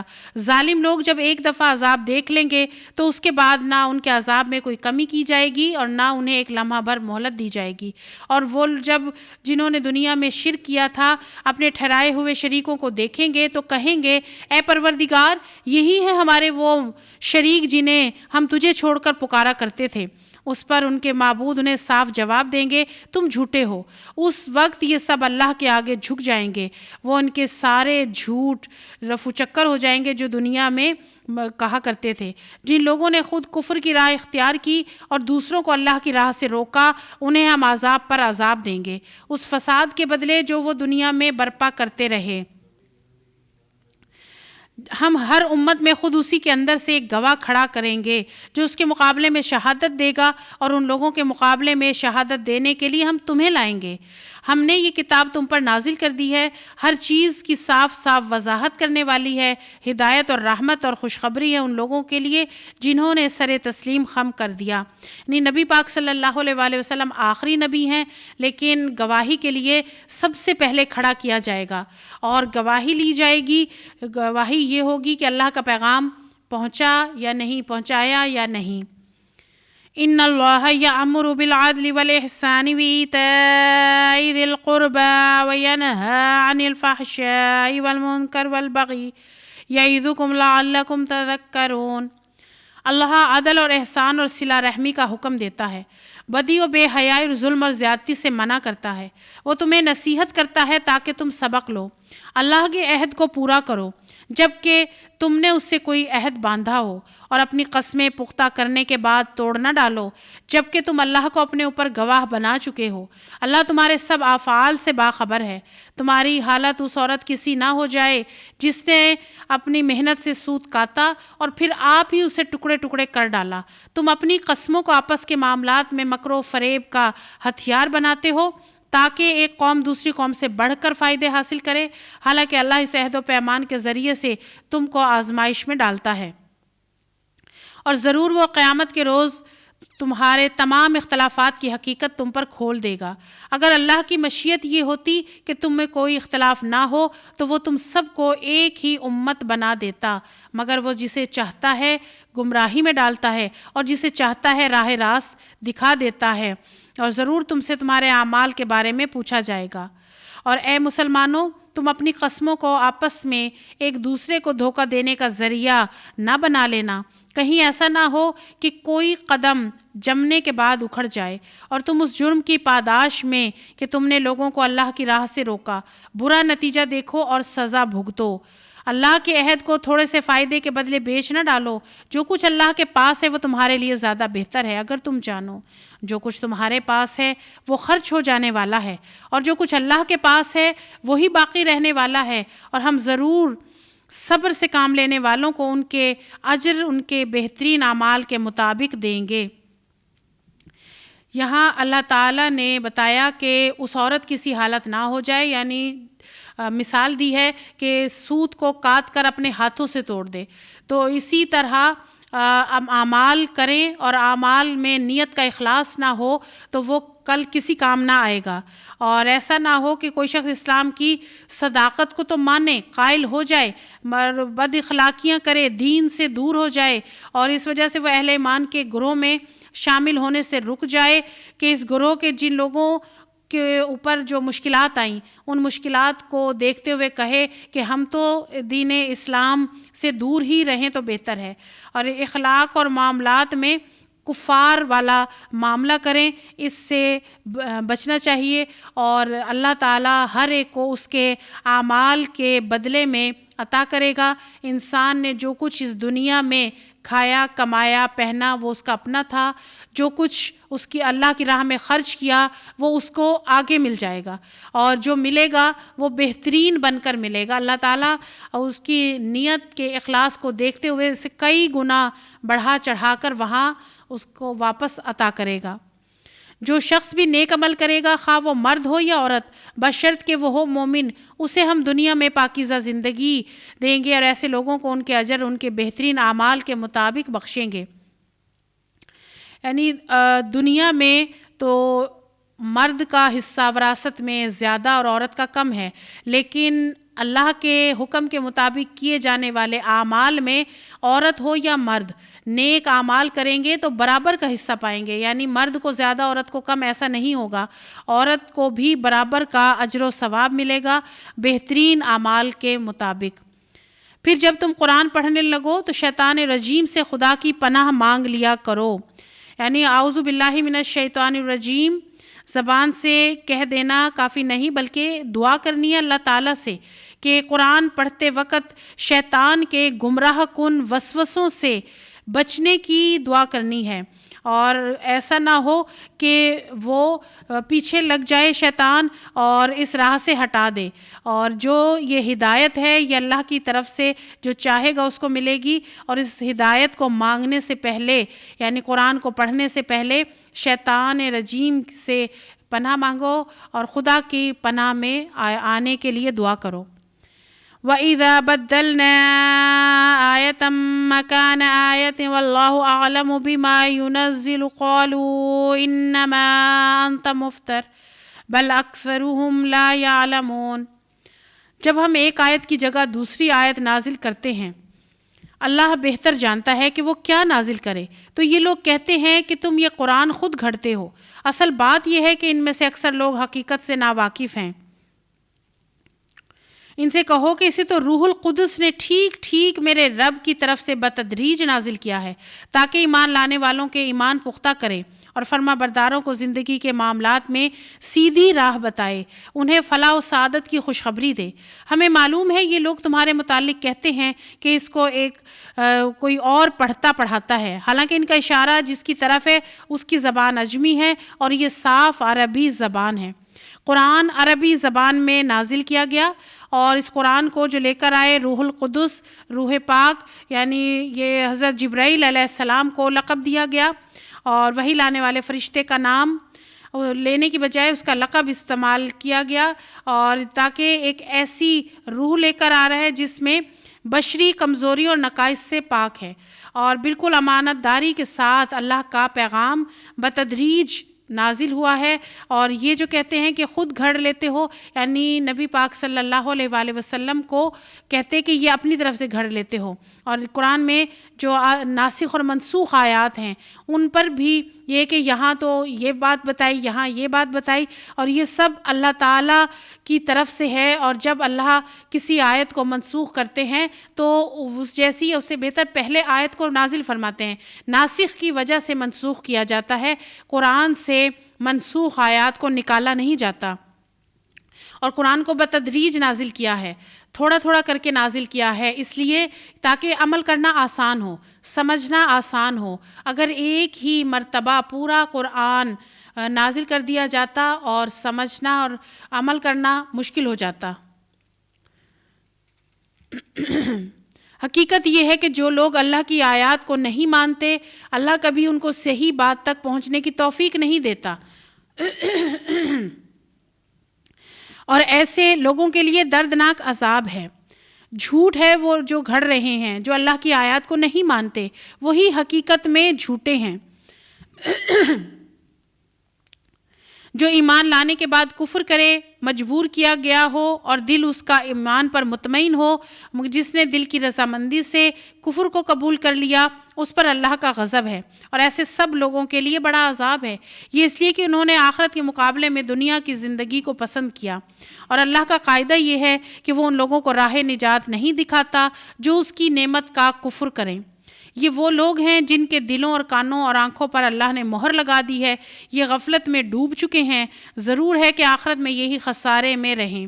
برخلاف اس کے جن لوگوں کا حال یہ ہے کہ جب ایمان لانے کی وجہ سے ستائے گئے تو انہوں نے گھر بار چھوڑ دیے، ہجرت کی، راہ خدا میں سختیاں جھیلیں اور صبر سے کام لیا، ان کے لیے یقیناً تیرا رب غفور الرحیم ہے۔ یہ ان مسلمانوں کے بارے میں ہے جن پر اس وقت سخت مظالم توڑے جا رہے تھے اور ناقابل برداشت اذیتیں دی جا رہی تھیں اور کفر پر مجبور کیا جا رہا تھا۔ ان کو بتایا گیا ہے کہ اگر تم کسی وقت ظلم سے مجبور ہو کر محض جان بچانے کے لیے کلمہ کفر زبان سے ادا کر دو اور دل تمہارا عقیدہ کفر سے محفوظ ہو، دل سے نہ چاہتے ہو، مجبوری ہو، تو اللہ معاف کر دے گا، لیکن اگر دل سے کفر قبول کر لیا تو خدا کے عذاب سے نہ بچ سکو گے۔ تو اللہ تعالیٰ نے جنہوں لوگوں کا بتایا کہ ایمان کی راہ کو پا کر جنہوں نے توبہ کر لی وہ بچ جائیں گے، اور جنہوں نے نہ کی وہ کافر اور مشرک قوم میں جا ملیں گے۔ یوم تأتی کل نفس تجادل عن نفسها وتوفی کل نفس ما عملت وهم لا یظلمون۔ ان کا فیصلہ اس دن ہوگا جب کہ ہر انسان کو اپنی فکر لگی ہوئی ہوگی، ہر ایک کو اس کے کیے کا پورا پورا بدلہ دیا جائے گا اور کسی پر ذرہ برابر ظلم نہ کیا جائے گا۔ اللہ ایک بستی کی مثال دیتا ہے، وہ امن اور اطمینان کی زندگی بسر کر رہی تھی اور ہر طرف سے اس کو بفراغت رزق پہنچ رہا تھا کہ اس نے اللہ کی نعمتوں کا کفران شروع کر دیا۔ تب اللہ نے اس کے باشندوں کو ان کے کرتوتوں کا یہ مزہ چکھایا کہ بھوک اور خوف کی مصیبتیں ان پر چھا گئیں۔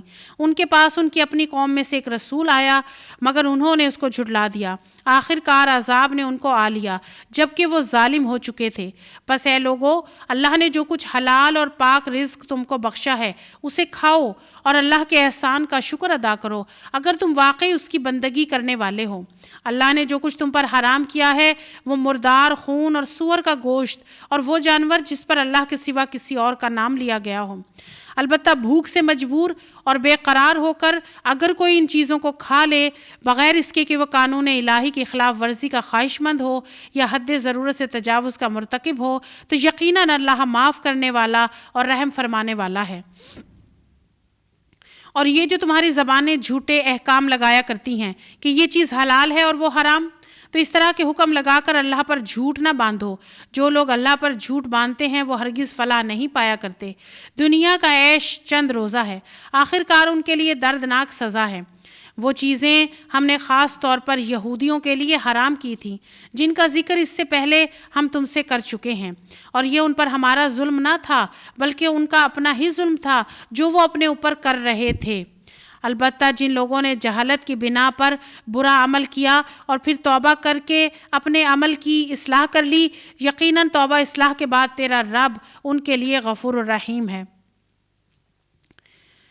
ان ابراہیم کان امۃ قانتا للہ حنیفا ولم یک من المشرکین۔ واقعہ یہ ہے کہ ابراہیم اپنی ذات میں پوری ایک امت تھا، اللہ کا مطیع فرمان اور یکسو۔ وہ مشرک نہ تھا، اللہ کی نعمتوں کا شکر ادا کرنے والا تھا۔ اللہ نے اس کو منتخب کر لیا اور اس کو سیدھا راستہ دکھایا، دنیا میں اس کو بھلائی دی اور آخرت میں یقیناً صالحین میں سے ہوگا۔ پھر ہم نے تمہاری طرف یہ وحی بھیجی کہ یکسو ہو کر ابراہیم علیہ السلام کے طریقے پر چلو، اور وہ مشرکوں میں سے نہ تھا۔ رہا سبت تو وہ ہم نے ان لوگوں پر مسلط کیا جنہوں نے اس کے احکام میں اختلاف کیا۔ یقیناً تیرا رب قیامت کے روز ان سب باتوں کا فیصلہ کر دے گا جن میں وہ اختلاف کرتے رہے ہیں۔ اے محبوب صلی اللہ علیہ وسلم، اپنے رب کے راستے کی طرف دعوت دو حکمت اور عمدہ نصیحت کے ساتھ، اور لوگوں سے بحث کرو تو ایسے طریقے پر جو بہترین ہو۔ تمہارا رب زیادہ بہتر جانتا ہے کہ کون اس کی راہ سے بھٹکا ہوا ہے اور کون راہ راست پر ہے۔ اگر تم لوگ بدلہ لو تو بس اسی قدر لو جس قدر تم پر زیادتی کی گئی ہو، لیکن اگر تم صبر کرو تو یقیناً یہ صبر کرنے والوں کے حق میں بہتر ہے۔ اے نبی صلی اللہ علیہ وآلہ وسلم، صبر سے کام کیے جاؤ اور تمہارا صبر اللہ کی توفیق سے ہی ہے۔ ان لوگوں کی حرکات پر غم نہ کرو اور نہ ان کی چال بازیوں پر دل تنگ ہو، اللہ ان لوگوں کے ساتھ ہے جو تقوی سے کام لیتے ہیں اور احسان پر عمل کرتے ہیں۔ نبی پاک صلی اللہ علیہ وآلہ وسلم کو اللہ تعالیٰ تسلی دیتے ہیں بار بار کہ ان کی باتوں پر اپنا دل تنگ نہ کرو، پریشان نہ ہو، بس صبر کیے جاؤ، اور اللہ تعالیٰ ہی خود ان کی چال بازیوں پر ان کو پکڑے گا اور ان کو سزا دے گا۔ آپ کا کام ہے بات پہنچانا، پیغام پہنچانا، آپ یہ کام کرتے چلے جائیں۔ وآخر دعوانا الحمد للہ رب العالمین۔ ربنا تقبل منا انک انت السمیع العلیم وتب علینا انک انت التواب الرحیم، وصلی اللہ تعالی علی خیر خلقہ محمد وآلہ وصحبہ واہل بیتہ اجمعین برحمتک یا ارحم الراحمین۔ السلام علیکم ورحمۃ اللہ وبرکاتہ۔ انسان کو اللہ تعالیٰ نے ایک نطفے کی حقیر سی بوند سے پیدا کیا اور پھر اتنا بڑا انسان بن گیا، اور جس انسان کو خدا نے نطفے جیسی حقیر چیز سے پیدا کیا، اس کی خودی کا طغیان یہ ہے کہ وہ خدا کے معاملے میں ہی جھگڑنے پر اتر آیا، بحثیں کرنے لگا۔ اللہ تعالیٰ نے تو اشرف المخلوقات بنایا، نعمتیں دی، مگر ان نعمتوں کا درست استعمال نہ کیا۔ اس نے جانور بھی پیدا کیے جن میں پوشاک بھی ہے اور خوراک بھی، اور طرح طرح کے دوسرے فائدے بھی۔ ان میں تمہارے لیے جمال ہے، جبکہ صبح تم انہیں چرنے کے لیے بھیجتے ہو، جبکہ شام انہیں واپس لاتے ہو۔ وہ تمہارے لیے بوجھ اٹھا کر لاتے ہیں، دور دور تک مقامات تک لے جاتے ہیں۔ حقیقت یہ ہے کہ تمہارا رب بڑا ہی شفیق اور مہربان ہے۔ اس نے گھوڑے اور خچر اور گدھے پیدا کیے تاکہ تم ان پر سوار ہو اور وہ تمہاری زندگی کی رونق بنے، اور بہت سی چیزیں تمہارے فائدے کے لیے پیدا کی جن کا تمہیں علم تک نہیں ہے، اور اللہ ہی کے ذمہ ہے سیدھا راستہ بتانا، جبکہ راستے ٹیڑھے بھی موجود ہیں۔ اگر وہ چاہتا تو تم سب کو ہدایت دے دیتا۔ اللہ تعالیٰ نے دنیا میں بکثرت چیزیں پیدا کی ہیں، جانور بنائے، جانوروں میں فائدے رکھے، جانور انسان کے کام آتے ہیں، جانور بوجھ اٹھا کر دور دور تک ایسے مقامات پر لے جاتے ہیں جہاں جانا مشکل ہو، اور انسان کی بھلائی کے لیے جو چیزیں کام کر رہی ہیں اس کی انسان کو خبر تک نہیں ہے کہ اللہ تعالیٰ نے کیا کیا اس کی خدمت میں لگا رکھا ہے، اور ہر چیز انسان کے فائدے کے لیے بنائی ہے۔ اللہ چاہتا تو سب انسانوں کو ہدایت دے سکتا تھا، مگر اس نے ایسا نہیں کیا۔ اس نے اختیار دیا ہے کہ جو ہدایت چاہے گا اسی کو ملے گی۔ هو الذی انزل من السماء ماء لکم منہ شراب ومنہ شجر فیہ تسیمون۔ وہی ہے جس نے آسمان سے تمہارے لیے پانی برسایا، جس سے تم خود بھی سیراب ہوتے ہو اور تمہارے جانوروں کے لیے بھی چارہ پیدا ہوتا ہے۔ وہ اس پانی کے ذریعے سے کھیتیاں اگاتا ہے اور زیتون اور کھجور اور انگور اور طرح طرح کے دوسرے پھل پیدا کرتا ہے۔ اس میں ایک بڑی نشانی ہے ان لوگوں کے لیے جو غور و فکر کرتے ہیں۔ اس نے تمہاری بھلائی کے لیے رات اور دن کو، سورج اور چاند کو مسخر کر رکھا ہے، اور سب تارے بھی اسی کے حکم سے مسخر ہیں۔ اس میں بہت سی نشانیاں ہیں ان لوگوں کے لیے جو عقل سے کام لیتے ہیں، اور یہ جو بہت سی رنگ برنگ کی چیزیں اس نے تمہارے لیے زمین میں پیدا کر رکھی ہیں، ان میں بھی ضرور نشانی ہے ان لوگوں کے لیے جو سبق حاصل کرنے والے ہیں۔ وہی ہے جس نے تمہارے لیے سمندر کو مسخر کر رکھا ہے تاکہ تم اس سے تر و تازہ گوشت لے کر کھاؤ، اور اس سے زینت کی وہ چیزیں نکالو جنہیں تم پہنا کرتے ہو۔ تم دیکھتے ہو کہ کشتی سمندر کا سینہ چیرتی ہوئی چلتی ہے۔ یہ سب کچھ اس لیے ہے کہ تم اپنے رب کا فضل تلاش کرو اور اس کے شکر گزار بنو۔ اس نے زمین میں پہاڑوں کی میخیں گاڑ دیں تاکہ زمین تم کو لے کر ڈھلک نہ جائے۔ اس نے دریا جاری کیے اور قدرتی راستے بنائے تاکہ تم ہدایت پاؤ۔ اس نے زمین میں راستہ بتانے والی علامتیں رکھ دیں، اور تاروں سے بھی لوگ ہدایت پاتے ہیں۔ پھر کیا وہ جو پیدا کرتا ہے اور وہ جو کچھ بھی پیدا نہیں کرتے دونوں برابر ہیں؟ کیا تم ہوش میں نہیں آتے؟ اگر تم اللہ کی نعمتوں کو گننا چاہو تو گن نہیں سکتے۔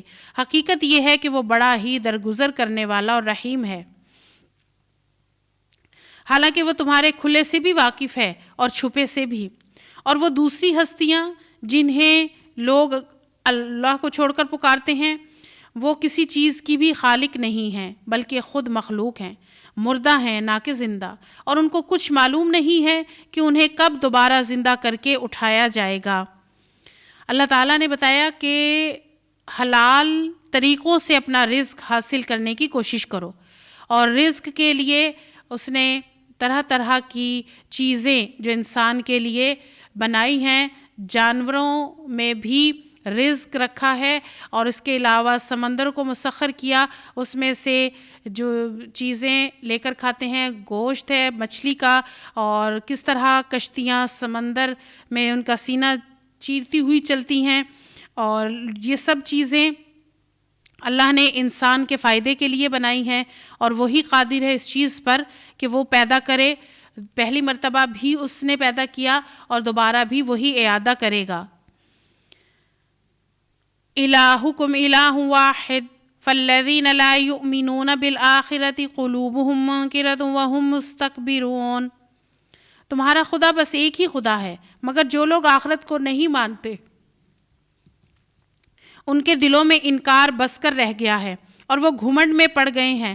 اللہ یقیناً ان کے دلوں میں انکار کو دیکھ رہا ہے، یقیناً ان کے سب کرتوت جانتا ہے، چھپے ہوئے بھی کھلے ہوئے بھی۔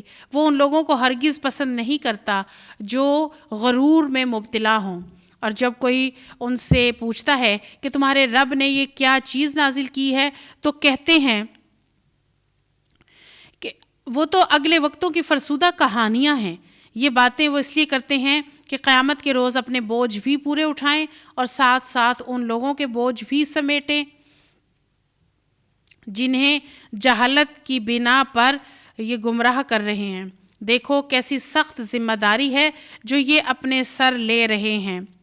عرب میں جب نبی پاک صلی اللہ علیہ وسلم کا چرچا بہت زیادہ ہونے لگا تو باہر کے لوگ مکہ والوں سے آ کر سوال کرتے، طرح طرح کے سوالات کر کے پوچھتے کہ یہ کیا کہتے ہیں، ان کی کیا بات ہے اور یہ بات کیسی لگتی ہے تمہیں؟ تو اللہ تعالیٰ نے فرمایا کہ یہ جو چیز ہے یہ تمہارے رب نے نازل کی ہے، اور وہ چیز کیا ہے؟ قرآن۔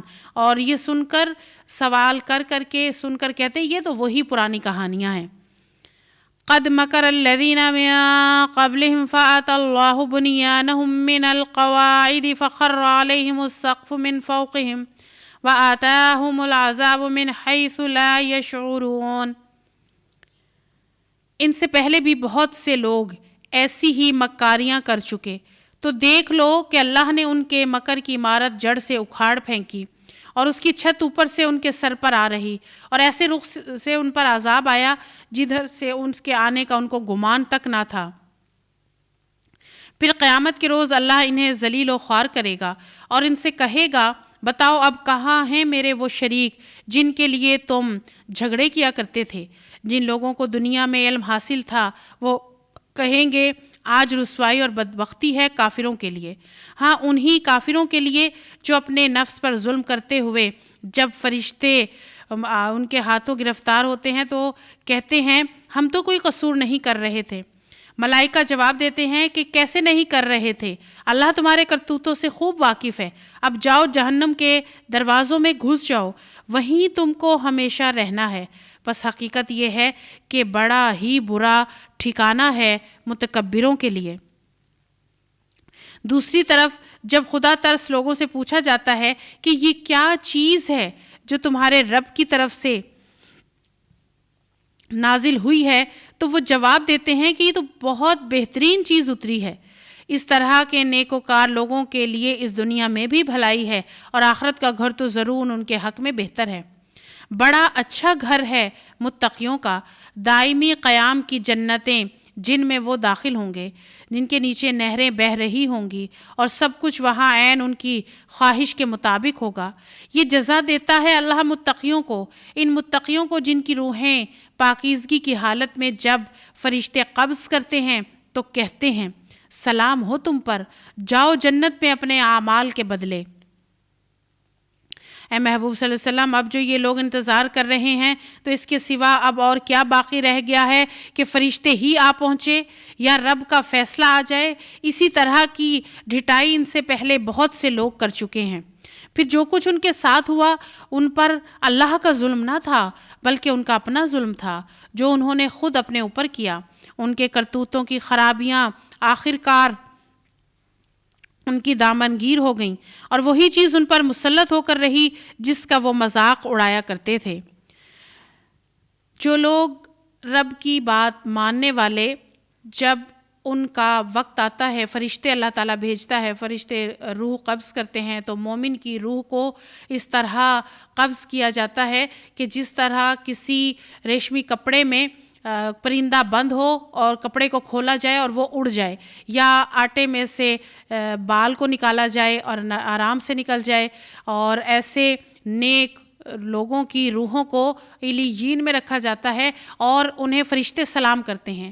ایسے متقین کو سلام کیا جاتا ہے اور انہیں کہا جاتا ہے کہ جنت میں جاؤ اپنے اعمال کے بدلے، اور جو بد کردار لوگ ہوں ان کی روح کو ایسے کھینچا جاتا ہے جس طرح خاردار جھاڑی کے اوپر، کانٹے دار جھاڑی پر ریشمی کپڑا ڈالا جائے، اس کو کھینچا جائے اور وہ تار تار ہو، اور ان کا ٹھکانہ جہنم ہے۔ تو اللہ تعالیٰ فرما رہے ہیں کہ یہ تمام باتیں تو ہم نے بتا دی ہیں، اب لوگ کس چیز کا انتظار کر رہے ہیں کہ اب کیا فرشتے آ کر بتائیں یا اللہ تعالیٰ خود ان کو بتائے؟ اللہ نے تو بتا دیا قرآن میں، سنتے ہیں تو سمجھتے کیوں نہیں؟ اور پچھلی قوموں نے بھی یہی کیا تھا، بات نہ مانی عذاب آیا، انہوں نے خود ظلم کیا، اللہ نے ان پر کوئی ظلم نہیں کیا تھا، اور یہ اس وجہ سے کہ وہ بات نہیں مانتے تھے اور اسے مذاق سمجھتے تھے۔ وَقَالَ الَّذِينَ أَشْرَكُوا لَوْ شَاءَ اللَّهُ مَا عَبَدْنَا مِن دُونِهِ مِن شَيْءٍ نَحْنُ وَلَا آبَاؤُنَا وَلَا حَرَّمْنَا مِن دُونِهِ مِن شَيْءٍ كَذَلِكَ فَعَلَ الَّذِينَ مِن قَبْلِهِمْ فَهَلْ عَلَى الرُّسُلِ إِلَّا الْبَلَاغُ الْمُبِينُ۔ یہ مشرکین کہتے ہیں اگر اللہ چاہتا تو نہ ہم اور نہ ہمارے باپ دادا ان کے سوا کسی اور کی عبادت کرتے، اور نہ اس کے حکم کے بغیر کسی چیز کو حرام ٹھہراتے۔ ایسے ہی بہانے ان سے پہلے لوگ بھی بنایا کرتے تھے، تو کیا رسولوں پر صاف صاف بات پہنچا دینے کے سوا کوئی اور ذمہ داری ہے؟ ہم نے ہر امت میں ایک رسول بھیج دیا اور اس کے ذریعے سے سب کو خبردار کر دیا کہ اللہ کی بندگی کرو اور طاغوت کی بندگی سے بچو۔ اس کے بعد ان میں سے کسی کو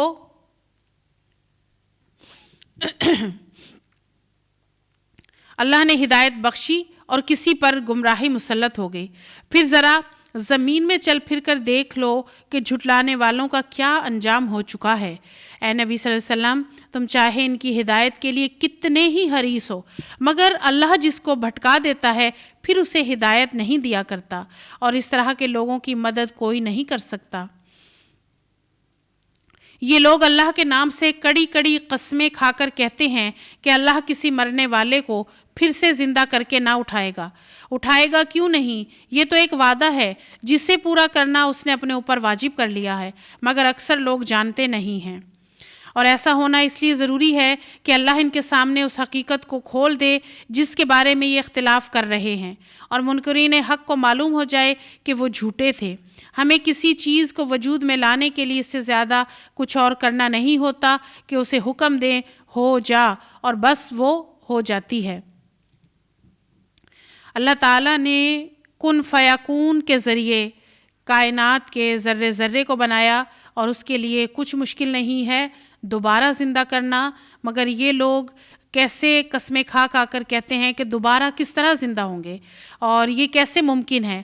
اللہ تعالیٰ اس حقیقت کو کھول کر بیان کر دے گا، دکھا دے گا کہ جھٹلانے والوں کا کیا انجام ہوا ہے، اور ان کو پھر کوئی مدد نہیں دی جاتی۔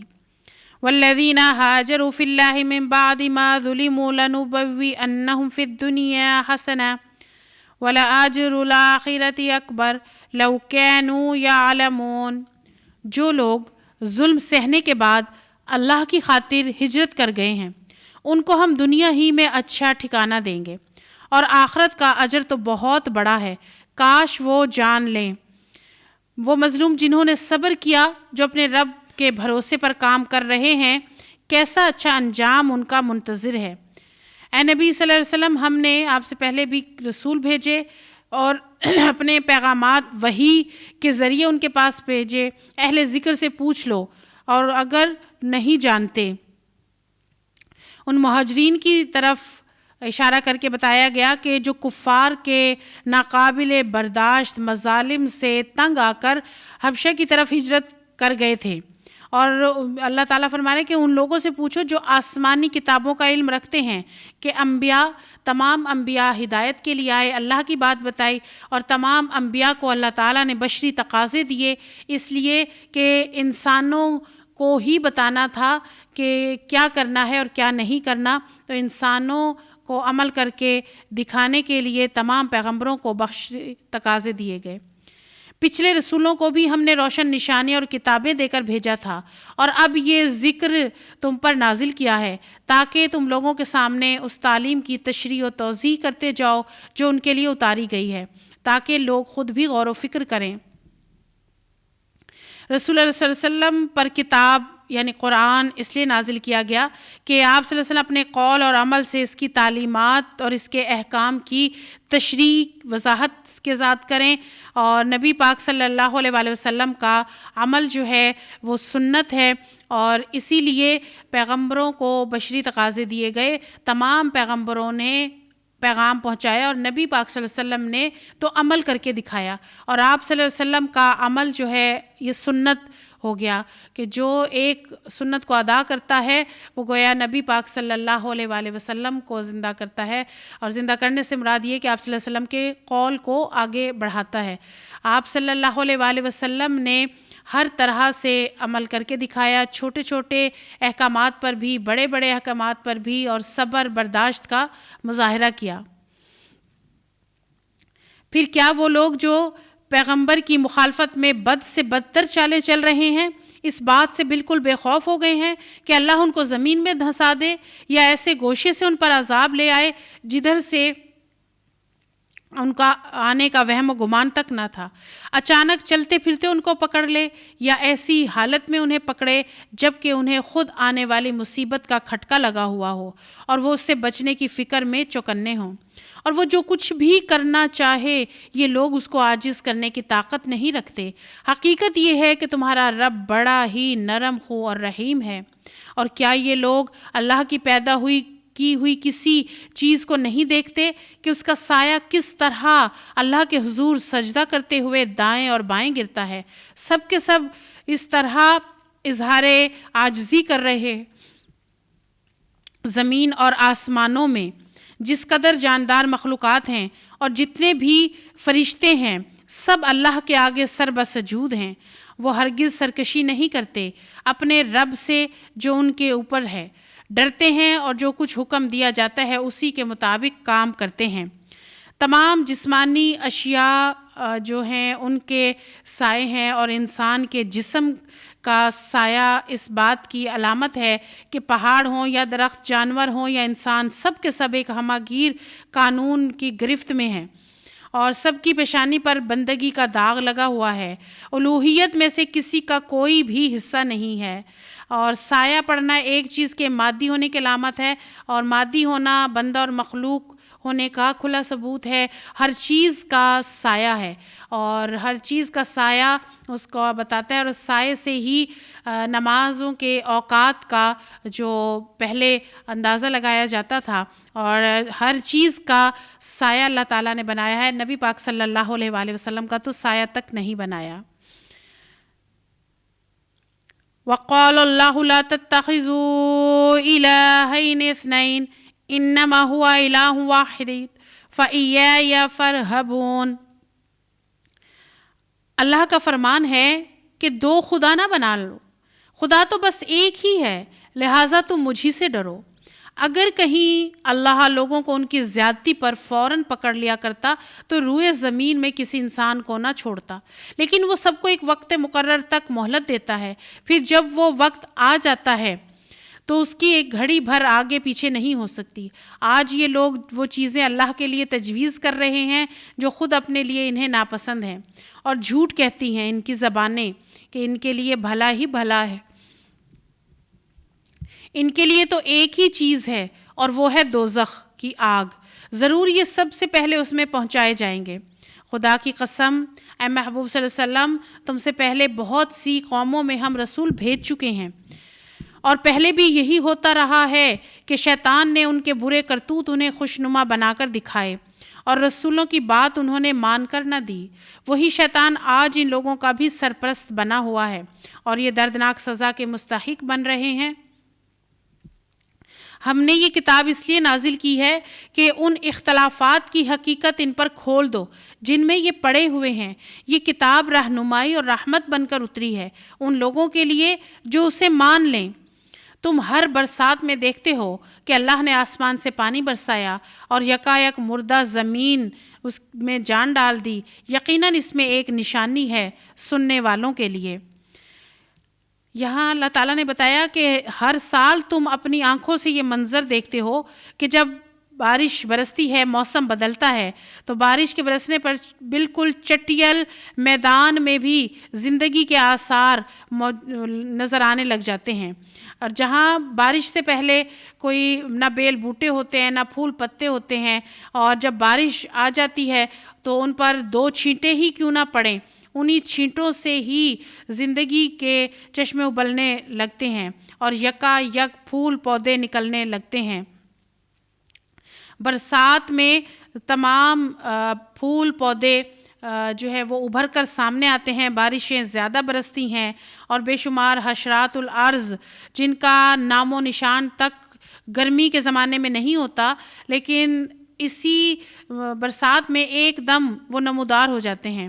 اور یہ زندگی کے وہ مرحلے ہیں جو تم بار بار دیکھتے ہو کہ برسات ہر سال آتی رہتی ہے، اور یہ سب اپنی آنکھوں سے دیکھتے ہو، پھر بھی تمہیں نبی پاک صلی اللہ علیہ وسلم کی زبان سے یہ ساری باتیں سن کر حیرت ہوتی ہے کہ اللہ تعالیٰ مرنے کے بعد انسانوں کو دوبارہ زندہ کرے گا۔ یہ نشانیاں کس لیے دکھائی ہیں؟ اور یہی نشانیاں دکھا کر تمہیں یقین دلایا جا رہا ہے، کیونکہ یہ سب دیکھتے ہو، اور یہی بات تمہیں پیغمبر صلی اللہ علیہ وآلہ وسلم بتا رہے ہیں۔ وَإِنَّ لَكُمْ فِي الْأَنْعَامِ لَعِبْرَةً نُسْقِيكُم مِّمَّا فِي بُطُونِهِ مِن بَيْنِ فَرْثٍ وَدَمٍ لَبَنًا خَالِصًا سَائِغًا لِّلشَّارِبِينَ۔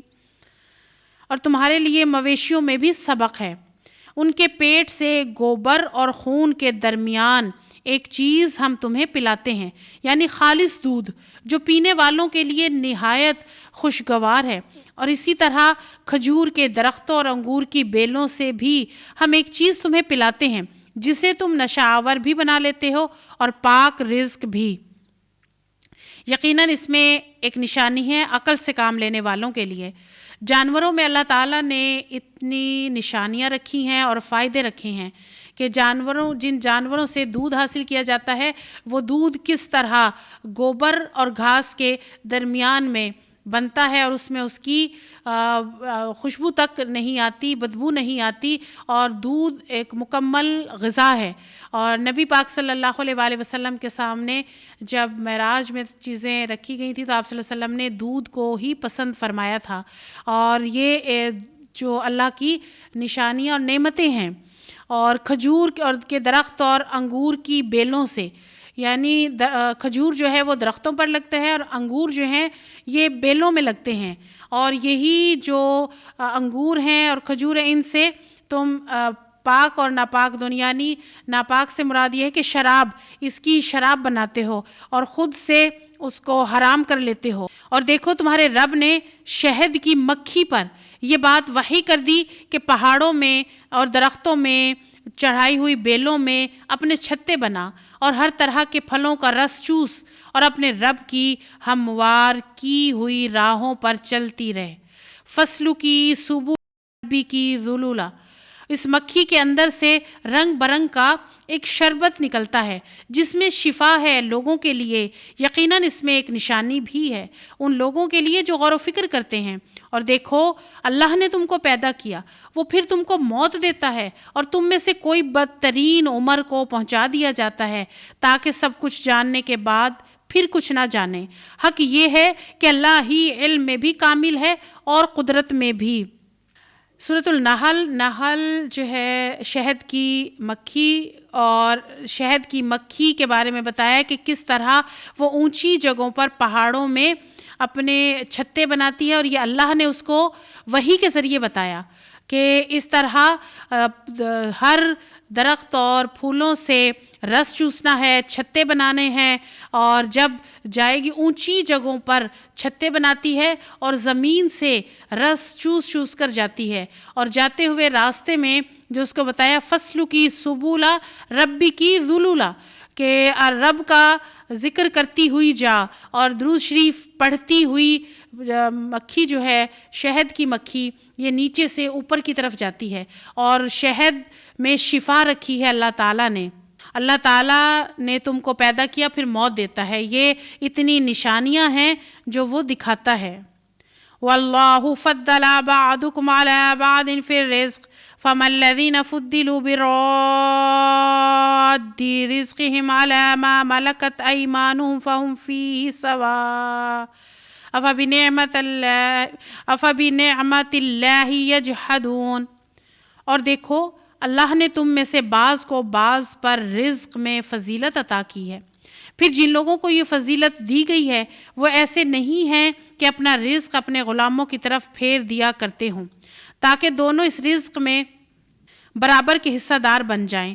تو کیا اللہ ہی کا احسان ماننے سے ان لوگوں کو انکار ہے؟ جن لوگوں کو اللہ تعالیٰ نے رزق کی فضیلت عطا کی انہیں اپنا رزق جو ہے وہ دوسروں کی طرف لوٹانا چاہیے، یعنی دوسروں کا بھی حصہ ان کے اس رزق میں اللہ تعالیٰ نے رکھا ہے کہ اللہ کی نعمت پا کر دوسروں کو بھی اس میں شامل کریں۔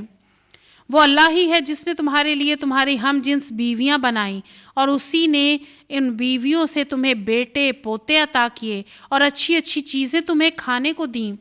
پھر کیا یہ لوگ باطل کو مانتے ہیں اور اللہ کے احسان کا انکار کرتے ہیں، اور اللہ کو چھوڑ کر ان کو پوچھتے ہیں جن کے ہاتھ میں نہ آسمانوں سے انہیں کچھ رزق دینا ہے نہ زمین سے، اور نہ یہ کام وہ کر ہی سکتے ہیں۔ بس اللہ کے لیے مثالیں نہ گھڑو، اللہ جانتا ہے تم نہیں جانتے۔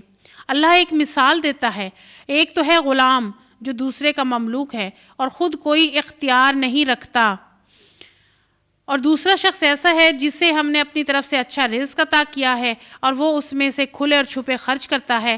بتاؤ کیا یہ دونوں برابر ہیں؟ الحمدللہ، مگر اکثر لوگ اس سیدھی بات کو نہیں جانتے۔ اللہ ایک اور مثال دیتا ہے کہ دو آدمی ہیں، ایک گونگا ہے، بہرا کوئی کام نہیں کر سکتا، اپنے آقا پر بوجھ بنا ہوا ہے، جدھر بھی وہ اسے بھیجے کوئی بھلائی کا کام اس سے نہ بنے۔ دوسرا شخص ایسا ہے کہ انصاف کا حکم دیتا ہے، خود راہ راست پر قائم ہے۔ بتاؤ کیا یہ دونوں برابر ہیں؟ یعنی یہاں اللہ تعالیٰ نے مثالوں سے یہ بات بتائی ہے کہ کچھ تو ایسے ہیں جنہیں رزق زیادہ دیا جاتا ہے، اور زیادہ رزق پا کر، نعمتیں زیادہ پا کر وہ بڑے بنتے ہیں، اور جو ان کے مملوک ہیں یعنی جو ان کے نوکر ہیں، غلام ہیں، کہ ان کو اپنے جیسا نہیں سمجھتے، انہیں اپنے برابر نہیں بٹھاتے۔ تو جب ان کو اپنے برابر نہیں بٹھاتے، انہیں کمتر سمجھتے ہو، تو پھر وہ رب جس نے یہ نعمت دی ہے، جو سب کچھ دینے والا ہے، جو رزق دینے والا ہے، تو پھر اس کو کیوں نہیں مانتے، کیوں نہیں اس کو اپنے سے بڑا مانتے، کیوں اور چیزوں میں دوسروں کو اس کا شریک ٹھہراتے ہو؟ اور اللہ تعالیٰ تو مثال دیتا ہے گونگے اور بہرے اور سننے اور سمجھنے والے انسان کی، کہ دونوں برابر نہیں ہو سکتے۔ تو اللہ تعالیٰ کو مانو، کیونکہ وہی رازق ہے، وہی سب کچھ عطا کرنے والا ہے، اور اللہ تعالیٰ عطا کرتا ہے، اور نبی پاک صلی اللہ علیہ وآلہ وسلم اس کو تقسیم کرتے ہیں۔ وَلِلَّهِ غَيْبُ السَّمَاوَاتِ وَالْأَرْضِ وَمَا أَمْرُ السَّاعَةِ إِلَّا كَلَمْحِ الْبَصَرِ أَوْ هُوَ أَقْرَبُ إِنَّ اللَّهَ عَلَىٰ كُلِّ شَيْءٍ قَدِيرٌ۔ زمین و آسمان کے پوشیدہ حقائق کا علم تو اللہ کو ہے، اور قیامت کے برپا ہونے کا معاملہ کچھ دیر نہ لے گا، مگر بس اتنی کہ جس میں آدمی کی پلک جھپک جائے، بلکہ اس سے بھی کچھ کم۔ حقیقت یہ ہے کہ اللہ سب کچھ کر سکتا ہے۔ اللہ نے تم کو تمہاری ماؤں کے پیٹوں سے نکالا اس حالت میں کہ تم کچھ نہ جانتے تھے۔ اس نے تمہیں کان دیے، آنکھیں دیں، سوچنے والے دل دیے، اس لیے کہ تم شکر گزار بنو۔ کیا ان لوگوں نے کبھی پرندوں کو نہیں دیکھا کہ فضائے آسمانی میں کس طرح مسخر ہیں؟ اللہ کے سوا کس نے ان کو تھام رکھا ہے؟ اس میں بہت نشانیاں ہیں ان لوگوں کے لیے جو ایمان لاتے ہیں۔ اللہ نے تمہارے لیے تمہارے گھروں کو جائے سکون بنایا۔ اس نے جانوروں کی کھالوں سے تمہارے لیے ایسے مکان پیدا کیے جنہیں تم سفر اور قیام دونوں حالتوں میں ہلکا پاتے ہو۔ اس نے جانوروں کے صوف اور اون اور بالوں سے تمہارے لیے پہننے اور برتنے کی بہت سی چیزیں پیدا کر دیں جو زندگی کی مدت مقررہ تک تمہارے کام آتی ہیں۔ اس نے اپنی پیدا کی ہوئی بہت سی چیزوں سے تمہارے لیے سائے کا انتظام کیا۔ پہاڑوں میں تمہارے لیے پناہ گاہیں بنائیں اور تمہیں ایسی پوشاکیں بخشیں جو تمہیں گرمی سے بچاتی ہیں، کچھ دوسری پوشاکیں جو آپس کی جنگ میں تمہاری حفاظت کرتی ہیں۔ اس طرح وہ تم پر اپنی نعمتوں کی تکمیل کرتا ہے، شاید کہ تم فرما بردار بنو۔ اب اگر یہ لوگ منہ موڑتے ہیں تو اے محبوب صلی اللہ علیہ وسلم تم پر صاف صاف پیغام حق پہنچا دینے کے سوا کوئی اور ذمہ داری نہیں ہے۔ یہ اللہ کے احسان کو پہچانتے ہیں پھر اس کا انکار کرتے ہیں، اور ان میں ایسے ہیں جو ماننے کو تیار نہیں ہیں۔ یہاں اللہ تعالیٰ نے بتایا کہ مشرکین جو ہیں وہ کہتے ہیں کہ ہم ماننے والے نہیں۔ اللہ تعالیٰ نے اتنی نعمتیں انہیں دی ہیں لیکن ان کو دیکھ کر بھی یہ مانتے نہیں ہیں، اور یہ کہتے ہیں کہ ہماری تو سمجھ میں یہ باتیں نہیں آتی۔ اور اللہ تعالیٰ نے بتا دیا کہ یہ جو چیزیں استعمال کر رہے ہیں یہ بھی نعمتیں ہیں، ان کو بھی یہ دیکھتے ہیں، اور ان کو بھی ماؤں کے پیٹوں میں رکھا اور ماؤں نے پیدا کیا، اور یہ ان کو بھی وہی نعمتیں دی ہیں، آنکھیں دی ہیں، کان دیے ہیں، دل دیے ہیں، تاکہ یہ اس دینے والے کو مانے، مگر یہ سب کچھ پا کر بھی اس کو نہیں مانتے۔ اور کیا یہ پرندوں کو نہیں دیکھتے کہ پرندوں کو کس طرح آسمان میں مسخر کیا ہوا ہے اور کس نے ان کو تھام رکھا ہے؟ یعنی پرندے جو ہیں وہ آسمان میں کس طرح اڑتے ہیں اور ان کی پرواز کتنی بلند ہوتی ہے، اور کس طرح پرندے جو ہیں بغیر کسی سہارے کے بلند آسمان میں اڑتے پھرتے ہیں۔ اور جو اللہ نے گھر دیے ہیں، جائے سکون بنایا گھروں کو، جانوروں نے بھی گھر بنائے، جانوروں کے بھی گھر ہیں اور انسانوں کے بھی گھر ہیں اور ان مشرکین کے بھی گھر ہیں، لیکن اس کے باوجود یہ سب کچھ پا کر دیکھ کر بھی نہیں مانتے، اور یہ چمڑے کے خیمے بناتے ہیں۔ عربوں میں اس کا بہت رواج تھا۔ وَيَوْمَ نَبْعَثُ مِن كُلِّ أُمَّةٍ شَهِيدًا ثم لا يؤذن للذين كفروا ولا هم يستعتبون۔ انہیں کچھ ہوش نہیں ہے کہ اس وقت کیا بنے گی جب ہم ہر امت میں سے ایک گواہ کھڑا کریں گے، پھر کافروں کو حجتیں پیش کرنے کا موقع دیا جائے گا، نہ ان سے توبہ استغفار کا مطالبہ کیا جائے گا۔ ظالم لوگ جب ایک دفعہ عذاب دیکھ لیں گے تو اس کے بعد نہ ان کے عذاب میں کوئی کمی کی جائے گی اور نہ انہیں ایک لمحہ بھر مہلت دی جائے گی۔ اور وہ جنہوں نے دنیا میں شرک کیا تھا اپنے ٹھہرائے ہوئے شریکوں کو دیکھیں گے تو کہیں گے اے پروردگار، یہی ہے ہمارے وہ شریک جنہیں ہم تجھے چھوڑ کر پکارا کرتے تھے۔ اس پر ان کے معبود انہیں صاف جواب دیں گے تم جھوٹے ہو۔ اس وقت یہ سب اللہ کے آگے جھک جائیں گے، وہ ان کے سارے جھوٹ رفو چکر ہو جائیں گے جو دنیا میں کہا کرتے تھے۔